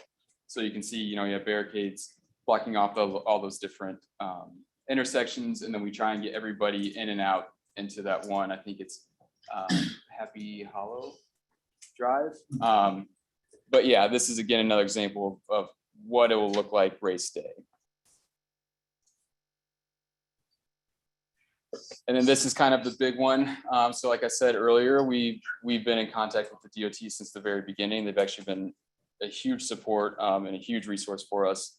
They helped us map this current route as far as, traffic numbers and things like that during this day and at our particular times. So I know that 28 is DOT jurisdiction, but again, this is going to be probably your police officers and things like that. So this is just another example of what this intersection will look like. Ideally, we have flashing red lights. That's still a conversation that needs to happen, but you can see here, again, our athletes will just go straight through this intersection. So the officers here need to hold all the traffic until it's safe to cross. And being at mile 97, almost mile 98, you're going to have really big gaps of people. You'll have that bubble, but essentially you'll have a few come through, let several cars go, stop them, a few more come through, and it'll be like that throughout the day. And again, this is 10 a.m. until 4:00 p.m. And that's kind of the closure that we're looking for. Everything else is wide open. So once they get off of our course, or if they're on the other side of the highway, or they need to go across, everything's still open. So the impact to the community is more of like a headache and a frustration, but we're not saying you can't go here, you can't get to church, you can't, do what you want to do. If they need to leave their house, they can do that. They might not go the exact way that they want to right away, but they can get ultimately where they want to go. Jake, because race day is Sunday, right? Yes. Okay. Yep, Sunday, June 12th. Yep. Just moving down Highway 28 again. This is just more of the same. Lakewood. So for example, like those houses there, there's nothing we can really do about that. They need to leave their house and they need to get to where they're going and they need to be able to get back into their house. So we'll put a flagger there, a volunteer, or even just notifications that say, hey, this is happening on this day, please be aware. Another thing that often pops up is, what if a car gets into the lane with the athletes? That's not really a huge deal. It's going to happen. I mean, there's tons of houses on this course. Ultimately, what happens is when they hit the next person of authority, whether that's a staff member, a PD, flagger, we just say, hey, just so you know, you're on the course, you need to get to this lane, or you need to take a right here and get off, and here's your detour. So it's going to happen. We're just trying to minimize that it happening. Again, that send the courses to Google and Waze. Yep. Thank you, Laura. Yep. So we send everything to Google and to Waze. So Google Maps will have this, so you can just plug it in. I need to get to XY church, and it looks like my regular route is impacted. Just plug it in, and it will have our routes within that system, so they can just automatically avoid it and hopefully never see an athlete, and they can enjoy their day as normal. Just more of the same here. And then finally we get through Norwalk to Echo Valley, and then Highway 5 and kind of up through Des Moines again. Yeah, I mean, this is ultimately what we're asking for. Like I said, this is about the 10th version, and it's the version that's gotten the most approval and the least amount of headaches for everybody. So So I think the two other things that I would note is that, one, as we talked about resident impacts, we know that it does make an impact on the community. Somebody's trying to go to church and this is, on their route, or they have to go a different way. So communicating kind of the multiple layers a month in advance. If we need to do neighborhood associations, if we know that there's this specific woman who complains about everything and we need to just go meet with her, we can do that. We'll also provide a point of contact and a cell phone number so that on race day, somebody's like, I can't get from here to church. And so this person can say, okay, where are you trying to go? Here's how you get there. So that live body is there. Jake mentioned aid stations, which are those water, food support spaces. So we would look for the volunteer groups that want to be part of that. Jackie, I think you can speak to that personally. And give a donation back. And if there's specific businesses that we want to say, do a watch party here so that, we can have those spectator piece, like come be in Norwalk, experience the community. We have those opportunities too. Yeah, so I mean, that's pretty much it. Like I said at the beginning, I want this to be an open conversation. Questions, comments, concerns, I'm happy to address them. So if I could, I'd like to weigh in for a second.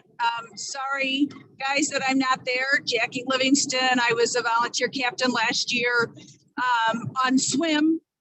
I've never in my life done anything remotely close to a competition.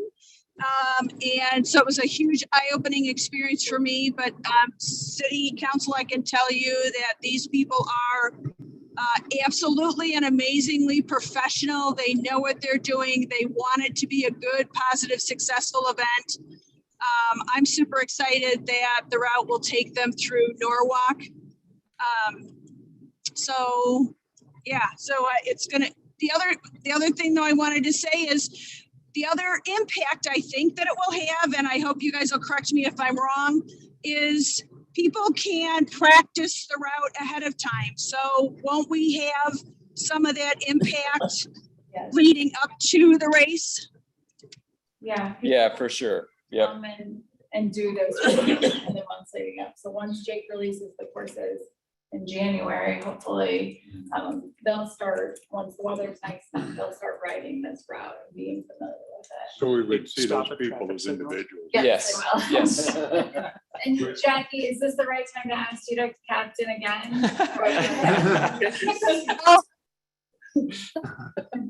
People practicing the run. would Send a message probably already when you first run asked through it. those individuals. Exactly. Yeah, it'll be individual, love like 2 to 5. It won't be many. No different than pretty much every other morning Exactly. out on a lot of these roads. Yeah. There's bikes on a lot of these roads anyway, not the highway necessarily, but. Yep. the other stuff. I did have a question regarding, I saw it earlier, it mentioned all agency in meetings with requiring PD and EMT. How many of those do you have and how often? So we have them once a month, and then we have we'll have a race week as well. So the all agencies, so this is more of like the 30,000 foot view, seeking approval, that kind of thing. The all agency goes every single slide like this, as far as what officer is going to be there and things like that. How many months is that? So it happens in June, so 6 months. You start right. Are you Yeah. guys You're happy? already, I guess. Are you guys happy with that? Yeah. So he's got a police officer at each of these intersections, and that doesn't necessarily mean it's a Norwalk police officer. It could be somebody from another jurisdiction, a state trooper, what have you. I envision 5, maybe 6 Norwalk officers for 6 hours each. Another thing that's interesting, or maybe it's not, this was not their preferred course through Norwalk. They wanted to come down G14 to Highway 28 and then turn left. But luckily, Joe Ballard was in the meeting and remembered that intersection is going to be under construction in June. So we moved it to this. Because that would have been a real pain. So anyways, for impact on Norwalk Police, I've canceled vacation requests for June 12th. At this point, till we figure out exactly what we're doing, and I envision about 5 guys and girls at several of these intersections, and that's pretty much it. Well, it's good you've avoided all the churches, especially. I mean, that Yeah. would be a real problem. Yeah, I'm aware. Speaking of which, my piano player at church couldn't get to church last year because of the half Ironman. Anyway. Son of a gun. I was just really, I wanted to hear from both of you two Yeah. that make sure that both your Yeah. groups can handle it. I'm all for it. I just want to make sure that you two, and you seem to, I just want to make sure you guys can handle it. Yeah, we would plan to bolster our staff as well. We'd add 4 additional for the day. So we could have another ambulance and a UTV for access to the course if we needed to. So, You're good with all the meetings. yes. Mhm. We feed them. Yeah, we feed them and stuff, give them water, bathroom breaks. Your conversation is probably just as valuable in that of, you know. Yeah, and those are the conversations that you have where it's like, oh, there happened, I just remembered there's a construction project there, so we need to change it, and that's gonna affect West Des Moines, and because we're moving things here. So those are really what they're for. They're not absolutely mandatory, but they just help everybody else. So Chief said that there could be a different officer managing some of it. So who's paying those guys? The overtime? You guys are gonna pay the officers overtime? So if our Unless off, I mean, we would welcome the support. Okay. I wouldn't say no, but that isn't the expectation. We were kind of hoping to get ahead of the fastener guy, 'cause I think. A little bit of our- It's hilarious. Jake said it, he's like, we just took all our money. Yeah, it was Amy. Yeah, now it's back on them. Oh, yeah. okay. So that's a decision of the council as far as. Yeah. We don't want the cost to be the limitation. Ultimately, having this event in the community, getting the support of the agencies that go with it are the most important piece of this. And the support of every jurisdiction that we're in looks different. Every city supports it in a different way. Yeah. I've got one more. Wayne, anything from your side that you see an issue? I know Joe's been involved a little bit. I want to make sure you guys make sure there's nothing more that you see an issue with, so. No, looks great. Okay, perfect. From our peer discussion, did we go any further? And we had talked about a dedicated viewing site that would actually get people to Norwalk to stay here We instead didn't of. determine where, like specifically where that was, but we did say yes, we want to do that. And in the group, when we all met before, what part of the discussion was, what's the benefit of Norwalk? Like, what do we get out of this coming through our community? And they had suggested that maybe they had a dedicated viewing site, potentially at the corner of Beardsley and 28, to bring viewers here and not just athletes passing through. Plus, there's an aid station, correct? That would be stopping through as well. My youngest son participates in these. Oh, really? Great. Yeah, in fact, he had planned on participating in that last one, the COVID one, you know? Yeah. But he has always said very complimentary things about the organization, the way it's organized. Yeah. The way it's laid out. Yeah. And believe it or not, he's always enjoyed them. Every minute? Well, probably not. I mean. Probably not every minute. I have one question. Yeah. On your route selection. It's just a question. Yeah. Okay? You're turning up Highway 28. It's a 4-lane. You're gonna use one of those 4 lanes. Yep. Do you believe that's the safer route as opposed to taking Beardsley East and just taking Fleur all the way up? Yeah, I mean, yes, because ultimately the end goal is to get where we need to. So we need to cross 28 at some point. We're trying to get to Waterworks. Oh, Yeah. And Yeah. the Waterworks, it's up. Just off of 63rd Yeah. Park down there. All the transition. I guess I was thinking Fleur They're not going clear. They're coming Yeah. in the other side. Yeah. to the other side. Okay, all right. Yeah. Thank Yeah. you. Cleared that up. Yep. Thank you. Ultimately, if you have any more questions, obviously, the sign off on support is amazing. But if you have questions or need any more information too, as we go along, all the way through, we're available. I'm sure Jackie knows how to get hold. Sounds like Well, it. when we sat down, I pulled up my emails, like Jackie, so I'm like, I gotta make sure I didn't make her angry. Before we put that. I am all in, whatever I can do. Awesome. You heard it. That's great. Yeah. Okay. Okay, All right. Thank you guys. Thank you for your time. thank you. Thank you. Okay. Next, administer oaths of office. You have, Carrie, you have these written. Yeah. You have the sheets for the oaths of office. I printed them. I'll be right You want back. me to go grab them? I'll go No, I'll grab go them. get them. All right. 2-1.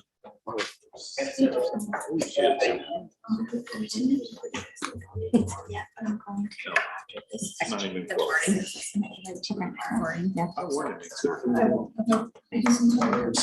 Yeah, yes. Thank you.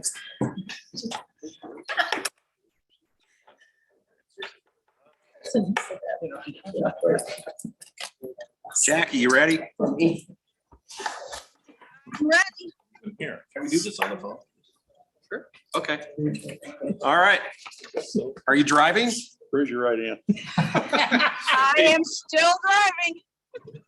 Well, you better not raise your right hand. Just pretend to raise your right hand. Okay, I'm ready. Okay, repeat after me. I state your name.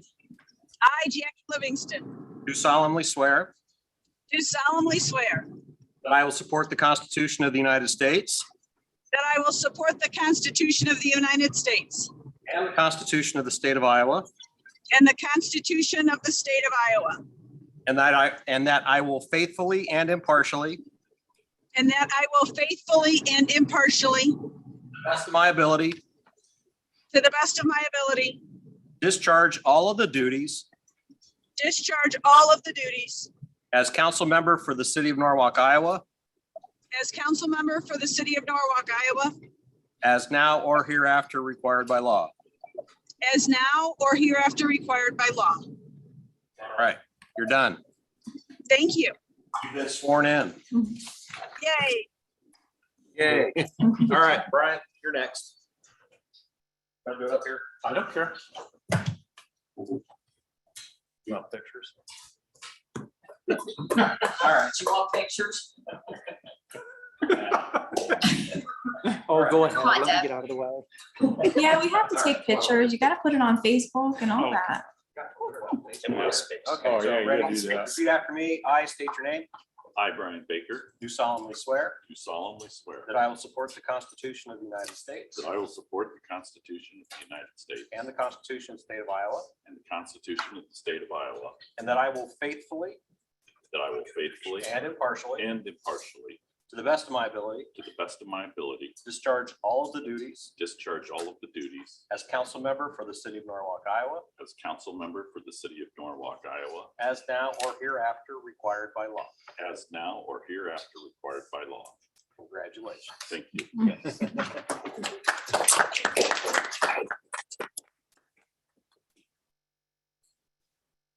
Now you can't get away. Yeah, What? Now Now you you can't can't get away. Can you have him sign? It's the official thing. Jackie, yeah, why don't you come in and see Carrie? She's got a couple things for you to sign. Okay, will do. All right. Not staying. Okay. Otherwise, I would. We know who's most important. Okay. Got that. Next is our consent agenda, and it's a long one. She actually couldn't believe I was reelected. Had to be here to make sure. Yeah, exactly. Make sure you just weren't going out the door. Okay, so consent agenda. We have approved the December 2nd, 2021 minutes of the regular city council meeting, have expenditures, tax abatements, renewal Class E liquor license, Class B wine permit, and Class C beer permit, and Sunday sales for Casey's General Store number 3422. Have Class C liquor license with outdoor service and Sunday sales for 804 Main. A resolution officially naming publications for the city of Norwalk for calendar year 2022. A resolution setting the schedule and location of Norwalk City Council meetings for calendar year 2022. We have a resolution appointing representatives to various boards, commissions, and work groups for calendar year 2022. By resolution appointing City of Norwalk representation to the Des Moines Area Metropolitan Planning Organization. We have resolution to appoint a member and alternate member to the Polk County 911 Service Board. We have resolution ordering construction of certain public improvements, Iowa Highway 28 and North Avenue intersection improvements, approving preliminary plans and fixing a date for hearing thereon and taking bids therefore. A resolution approving a 2080 agreement with the City of Truro for mutual aid assistance. A resolution approving a 2080 agreement with the City of St. Charles for mutual aid assistance. A resolution approving 2080 agreement with Madison County Ambulance for mutual aid assistance. We have resolution approving 2080 agreement with the City of Winterset for mutual aid assistance.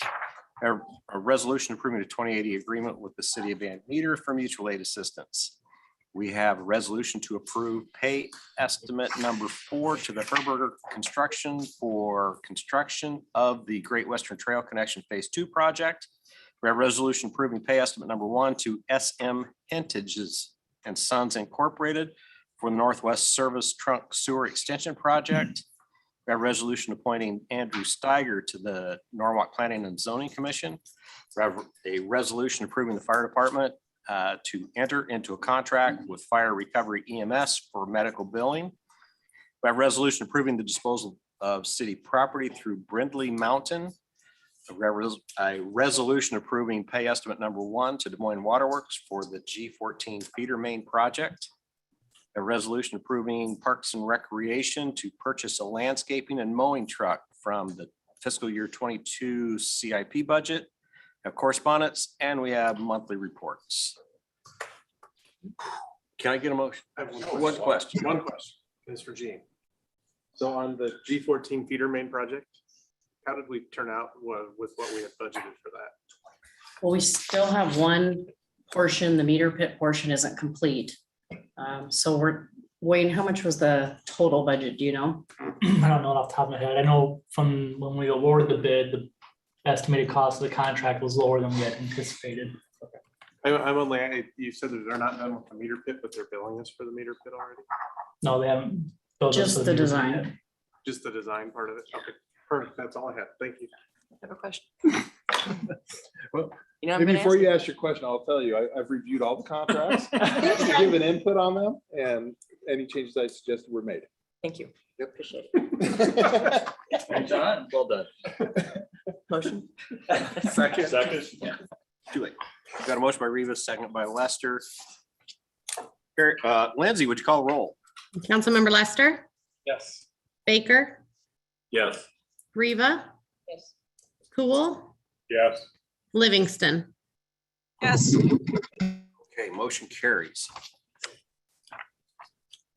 We'll find out where I'm at here. Okay, so item 8 is old and new business for consideration, discussion, and possible action. Letter A is resolution approving an agreement between the City of Norwalk and the City of Des Moines to include City of Norwalk territory located in Polk County in Des Moines into Des Moines Precinct 61. So there's a small piece of Norwalk that sits up in Polk County. Nobody lives in that area and nobody probably ever will live there.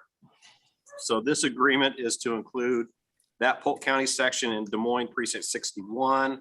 And this is done for the purposes of defining where someone's going to vote. Elliot, what'd I miss? Nothing really. We did this exact same thing back in 2010.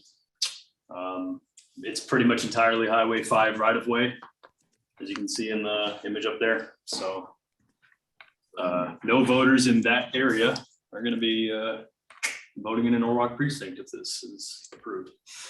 Okay. Any questions, discussion from council? Comment? Hearing none, can I get a motion to approve? Move to approve. Second. Okay, motion by Rivas, second by Baker. Any further discussion? Hearing none, Lindsay, would you call roll? Councilmember Baker, Yes. Riva, Yes. Cool, Yes. Livingston, Yes. Lester. Yes. All right, motion carries. Item 8B is a public hearing regarding re-precincting in and around the City of Norwalk. So we'll open up a public hearing at 8:03 PM. Elliot, would you present this to council? Yeah, so the state's Secretary of State office got a hold of us about a month and a half ago with a very short shot clock. But we were told we had to redo our precincting because of the release of census data. And the way these are designed, they're supposed to include a population of a certain amount. And over the course of time should not exceed that population amount. So we set boundaries based on where we thought that growth would occur. And once again, this is just for determining where you vote because we're a wardless municipality. This doesn't have any sort of political ramifications or anything like that. It's just, where do you go to cast your ballots?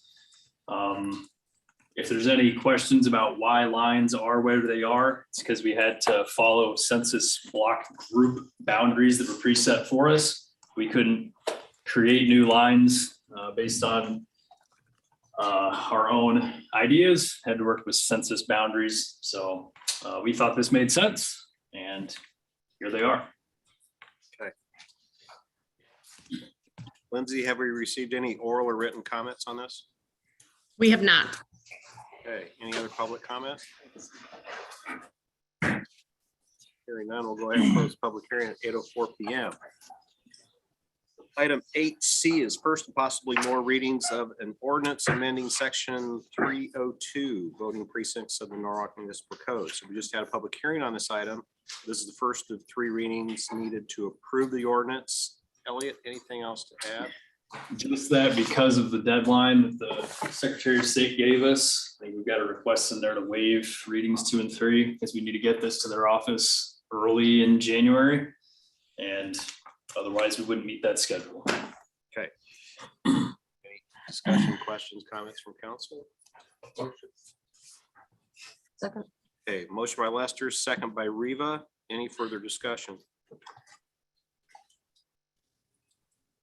Hearing none. Lindsay, would you call roll? Councilmember Reba, Yes. Cool, Yes. Livingston, Yes. Lester, Yes. Baker.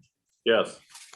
Okay, that motion carries. So this needs to be submitted to the state by January 4th, as Elliot said. So the census came in late, so we're behind on getting this completed because of the federal government. Elliot would like us to waive second and third reading of the ordinance tonight. Would somebody motion to waive? Also motion. Second. Okay, so motion by Cool, second by Reva to waive second and third readings. Lindsay, would you call roll?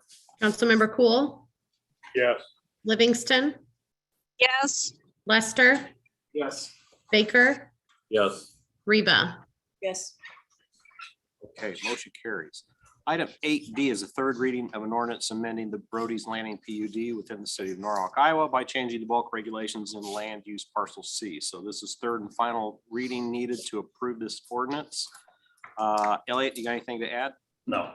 Okay, any discussion, questions, comments from council? Motion. Second. Okay, motion by Baker, seconded by Reva. Lindsay, would you call roll? Councilmember Livingston, No. Lester, No. Baker, Yes. Reba, Yes. Cool. Yes. All right, motion carries. Item 8E is resolution accepting infrastructure and approving the final plat of Shadow Creek Estates Townhomes Plat 2. So Shadow Creek Estates is where Signature Development has been working south of Beardsley. Wayne, everything look good? Yes, sir. All right, Elliot, anything to add? No, other than Tony B said it all looked good on the walkthrough. I went on that. I agree. Okay. Any discussion or comments from council? Hearing none, can I get a motion? Motion. Second. Motion by Baker, seconded by Reva. Lindsay, sidebar, would you note that Ed left at 8:07 p.m.? Thank you. Yep. All right, any further discussion? Hearing none, Lindsay, would you call roll? Councilmember Lester, Yes. Baker, Yes. Reba, Yes. Livingston, No. All right. That motion carries. Item 8F is resolution approving an agreement of surety for parkland finalization at the Timber Ridge Plat 2 parkland area. So we've entered into these types of agreements before. Gives the city comfort that parkland in an area is going to be completed while allowing a developer to begin building. So Timber Ridge is south of P14 and just to the east of Silverado Estates. Elliot, Jim, anything to add? No, they just missed the fall seeding period. They completed their infrastructure and walked through, I think, either last week or 2 weeks ago. So they've met all of their plat requirements. Okay. Any discussion or comments, questions from council? 5,000 bond adequate, $5,000 bond adequate if they didn't do the work. Recommendation from Tony B was 4,500 or more. So Anything else? Public comments? Hearing none, can I get a motion to approve the resolution? Motion. Second. Motion by Baker, second by Riva. Any further discussion? Hearing none, Lindsay, would you call roll? Councilmember Baker, Yes. Reba, Yes. Livingston, Yes. Lester. Yes. All right, motion carries. Item 8G is resolution accepting infrastructure and approving the final plat of Timber Ridge Plat 2. So we just agreed to a surety for the parkland, so we can now accept the infrastructure and approve the final plat of Timber Ridge Plat 2. Wayne, everything look okay there? Yes. All right, Elliot, you got anything else to add? nope. Okay, any discussion, questions, comments from council? Hearing none, can I get a motion to approve resolution? Motion. Second. Motion by Riva, second by Baker. Any further discussion? Hearing none. Lindsay, would you call roll? Councilmember Reba, Yes. Livingston, Yes. Lester, Yes. Baker. Yes. All right, motion carries. Item 8H is to remove from table consideration to approve Norwalk Nice Program agreement with Impact Community Action Partnership. Can I get a motion? Can I get a motion to remove the resolution from the table? Motion. Second. Motion by Riva, second by Baker. All those in favor, aye. Aye. Aye. All opposed, same. Motion carries. So item 8I is a resolution approving Norwalk Nice Program agreement with Impact Community Action Partnership. So we had some questions on the last time it came before council. That's why it was on the table. And we now have answers to those questions. Jean, would you go over this? I sure will. Thank you. This is a utility assistance program we established as part of a COVID program. We initially put in about $5,000. And we asked residents to participate via utility roundup of their utility bills. We have about 182 residents that participate, put in about 1,600 collected through November. We did dug in a little bit with Impact. They have some new people that we're working with, or they've been really good. They have a new director and a new CFO. We'll be bringing another contract to you for their general services with some more information on that in the next meeting. But did decide that they do this. We just kind of looked at the May through October window, and this was an 18-month window versus a 12-month we originally talked about. They do help about one family a month. And then they're about 44% of those are repeats. So with the 1,000 we get from our residents, I am recommending $1,200 from us. It's probably about $1,800 a year, but I was trying to put in a little bit more for the administrative costs as well. They have reviewed the contract. They agree. I did put in some language that I thought might be helpful. It's number 9. I said we would contribute. This is a 3-year contract that we would contribute up to $1,200 a year. And then we do an annual review every year. If $1,200 is deemed sufficient, then or not sufficient, that we come back to the table and try to renegotiate a different deal. All right. Any questions from council?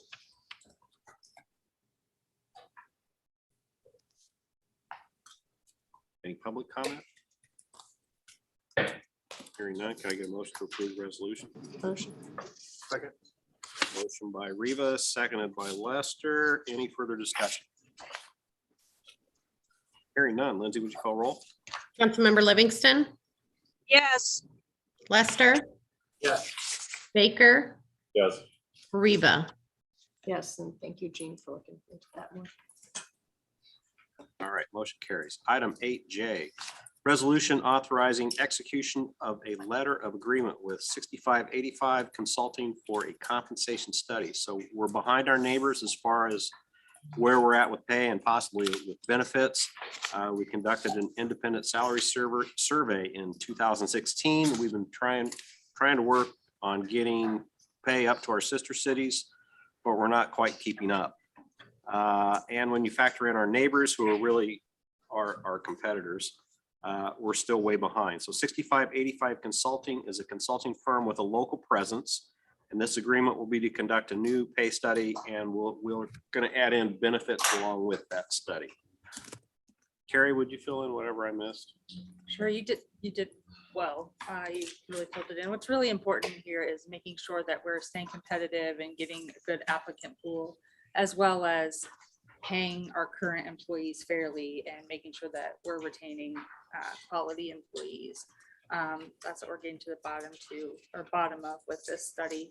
I'm also excited. There's a component to the study that they'll do where 6585 will create a retention survey that will go out to our employees and kind of get to the heart of why they are staying here or what it would take for them to stay here. Maybe it's not additional pay, maybe it's a certain benefit or more flexibility in schedule or remote work or what have you. So I'm excited to see the results of that portion of it. And I'm really excited to work with 6585. What questions do you guys have?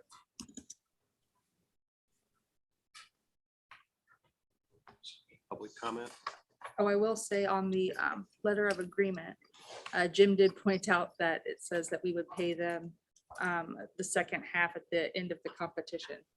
I think it was supposed to say completion of the project, so. Sounds good. So can I get a motion to approve the resolution? Mayor, I'm sorry, before we do that, Carrie, the other question we had was just a clarification on what the total cost was. We had talked about it in I think the admin policy meeting. And is it the cost we thought that the one price was a comprehensive service? Correct, yes. The total cost for all of that was going to be the 12,800, correct. Okay, thank you. I'll second the motion. Okay. So got a motion by Lester, second by Livingston. Any further discussion? Hearing none. Lindsay, would you call roll? Councilmember Lester, Yes. Baker, Yes. Reba, Yes. Livingston. Yes. All right, motion carries. Item 8K, resolution approving agreement for public improvements with Hughes Farm Development Norwalk LLC for Blooming Heights South Plat 1. So the park in this area wasn't fully seeded to begin with, and we've missed the fall window on getting it seeded. This agreement is going to provide for seeding in the spring to finish the seeding of that park, correct? Yeah. Okay, good. Elliot, you got anything else to add? Nope. Cool. Any discussion, question from council? Hearing none, can I get a motion to approve? Second. Motion by Baker, second by Reva. Any further discussion? Lindsay, would you call roll? Councilmember Baker, Yes. Reba, Yes. Livingston, Yes. Lester. Yes. Okay, motion carries. Item 8, is that an L? I think that's an L. There's a resolution approving a contract with Snyder and Associates for a long-range study of the transportation connector around Norwalk. So we need to do some long-range planning on transportation around Norwalk. Along with the sewer project that we're planning to the south, we need to determine the best transportation routes for future development.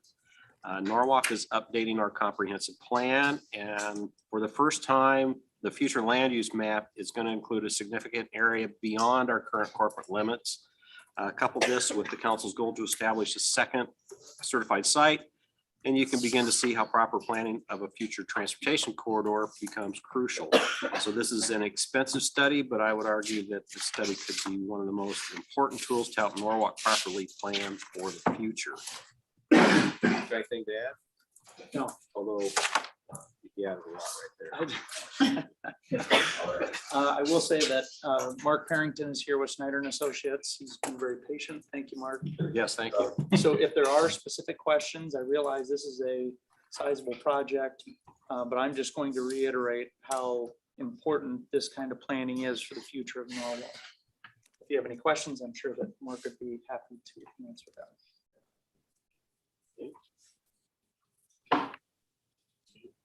Motion. Second. You're just a hair late, Jackie. So motion by Lester, second by Baker. Any further discussion? Hearing none. Lindsay, would you call roll? Councilmember Reba, Yes. Livingston, Yes. Lester, Yes. Baker. Yes. All right, motion carries. Do you want a 5-minute? I'm sorry, I'm choking. That's what I get for trying to eat. Just wait. I'm back. Okay. I get it. That's why I asked.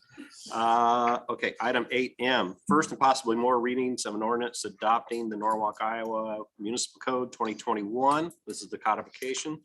So this is a routine item that we do to codify all of the ordinance changes that have occurred over the year. Lindsay, anything else to add? No, I just asked that if they want to pass the second, third reading, they sure can. That way I can get it over to Iowa codification in January to get put on our website. I think we had a little over 30 ordinances passed this past year that would be incorporated into our code. All right, thank you. Any questions, comments from council? Motion. Second. Okay, motion by Baker, seconded by Lester. Lindsay, would you call roll? Councilmember Livingston, Yes. Lester, Yes. Baker, Yes. Reba. Yes. Okay, motion carries. So as indicated, and like Lindsay said, this is routine ordinance that we passed, so I'd entertain a motion to waive the second, third readings. Motion. Second. Motion by Baker, seconded by Reba. Lindsay, would you call roll? Councilmember Livingston, Yes. Lester, Yes. Baker, Yes. Reba. Yes. All right, motion carries. We made it to item number 9. Council inquiries and staff updates. Luke. Real quick, holiday chamber event was today, which is great. It's back in person after they've been, had some time off due to the COVID deal. You have an update? They had good turnout, good event. That's all I have. Thank you. Sorry, I missed it. No excuses. Brian. Nothing. Stephanie. Just, we had a quick meeting, well, a meeting today with the DOT about Highway 5. Yes. Bypass. Interstate, and I think it went well. I was encouraged to hear that one of the DOT representatives was keeping a more open mind about different ways that we could get this done. So that was encouraging. That's good. 2029. Well, maybe, but it'll get done. These things take time. That's all. Well, since you're here, Carrie, got anything? Nope. Okay. Not at 8:25. Lindsay. No, sir. All right, Robin. Phase 2 is officially open of the Great Western Trail. There are some minor things the contractor has to finish up on, so we just ask that the users be careful because there will be contractors still out there occasionally. The other thing is stop signs will be installed soon on the Clearwater Drive intersection until they are installed. Please, all users use caution and stop at that intersection before crossing Beardsley. Unfortunately, we have seen where they are not stopping. So that's why I have to say that. And then phase 3, the survey work has been completed by Bolton and Mink. We'll bid in February, and construction will begin after school is out. Cool. So that's it. Thank you. Holly. Street takes us where? Phase 3 will take us from Clearwater to Lexington, south side. Okay. The only thing I'll say is that Wayne has been super patient with us. When we brought to you all the regional detention discussion that we're kind of still working through with that development agreement for Norwalk Central, but it's very good, going good. But Wayne's been doing a lot of work on getting the estimates and all the work done to design that thing. And so we went back to our Norwalk Central group of engineers and we said, can you guys take one more look at this area now that we know where the fields are going to go, the number of acres these fields are, all this green space. Just give us an idea of what you think where these fields could drain to see if there's any way that we could make this regional detention a little less expensive or a little smaller. They got that map back to us, sent it over to Wayne. And I think Wayne, you thought the preliminary is probably not much of a difference, right? Or you sent it back to McClure? About 25% reduction in service area, so there'll be some. Okay. So we might save a little money on that. That's all I want to say. So thank you, Right. Wayne. Yep. for letting me change it. Looking hard. Thank you. Jane. We closed on our 2021 A bonds today. We got a check of change in the bank, so that's done. Thank you. And just continuing to work on budgets and development agreements with Holly. Keep him busy. All right. Chief. If you pay attention to any social media or you have any kids in school, you'll know that there's a TikTok phenomenon across the entire country, naming tomorrow is Shoot Up Your School Day. And because of that, there's some turmoil in the community of whether or not children will be safe at school tomorrow. We have not added extra police officers, but we have refocused all the officers on duty tomorrow to pay attention to the schools. I will say that we've not received any threats or have any idea of anything that will happen, and neither has the Iowa State Fusion Center for anywhere in central Iowa. We don't think there's anything credible happening here, but we're aware, we've talked to the schools, and we're as prepared as we can. And then on another note, last night was our Cops with Carts event. And let me just say that even with a tornado, it was a resounding success. I can tell you that checks and cash donated pre and post event total, pre and during event totaled $7,433.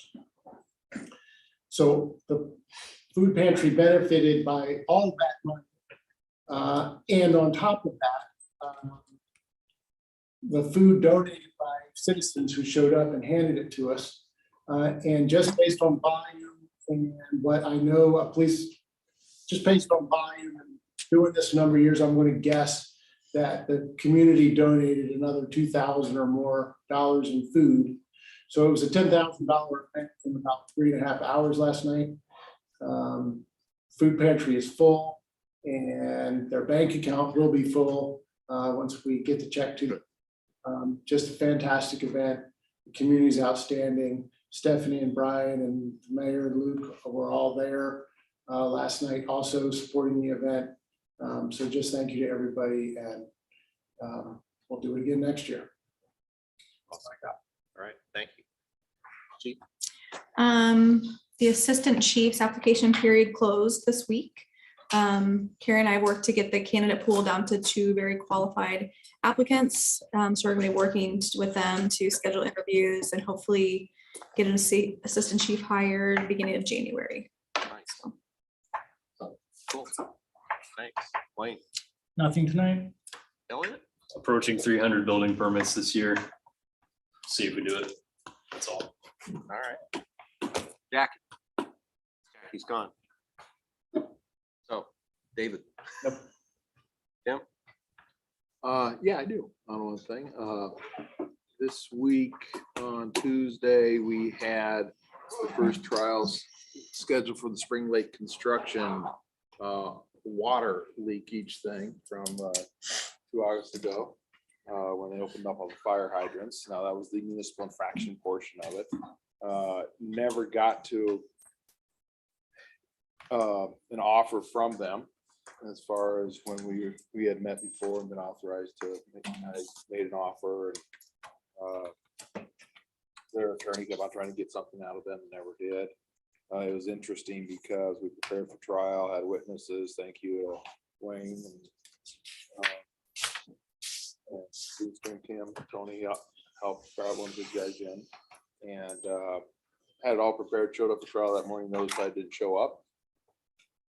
Went and talked to the judge, and they had changed their pleadings an hour before and filed it without telling anybody that they instead of denying the charges, they just flipped them all and admitted to everything.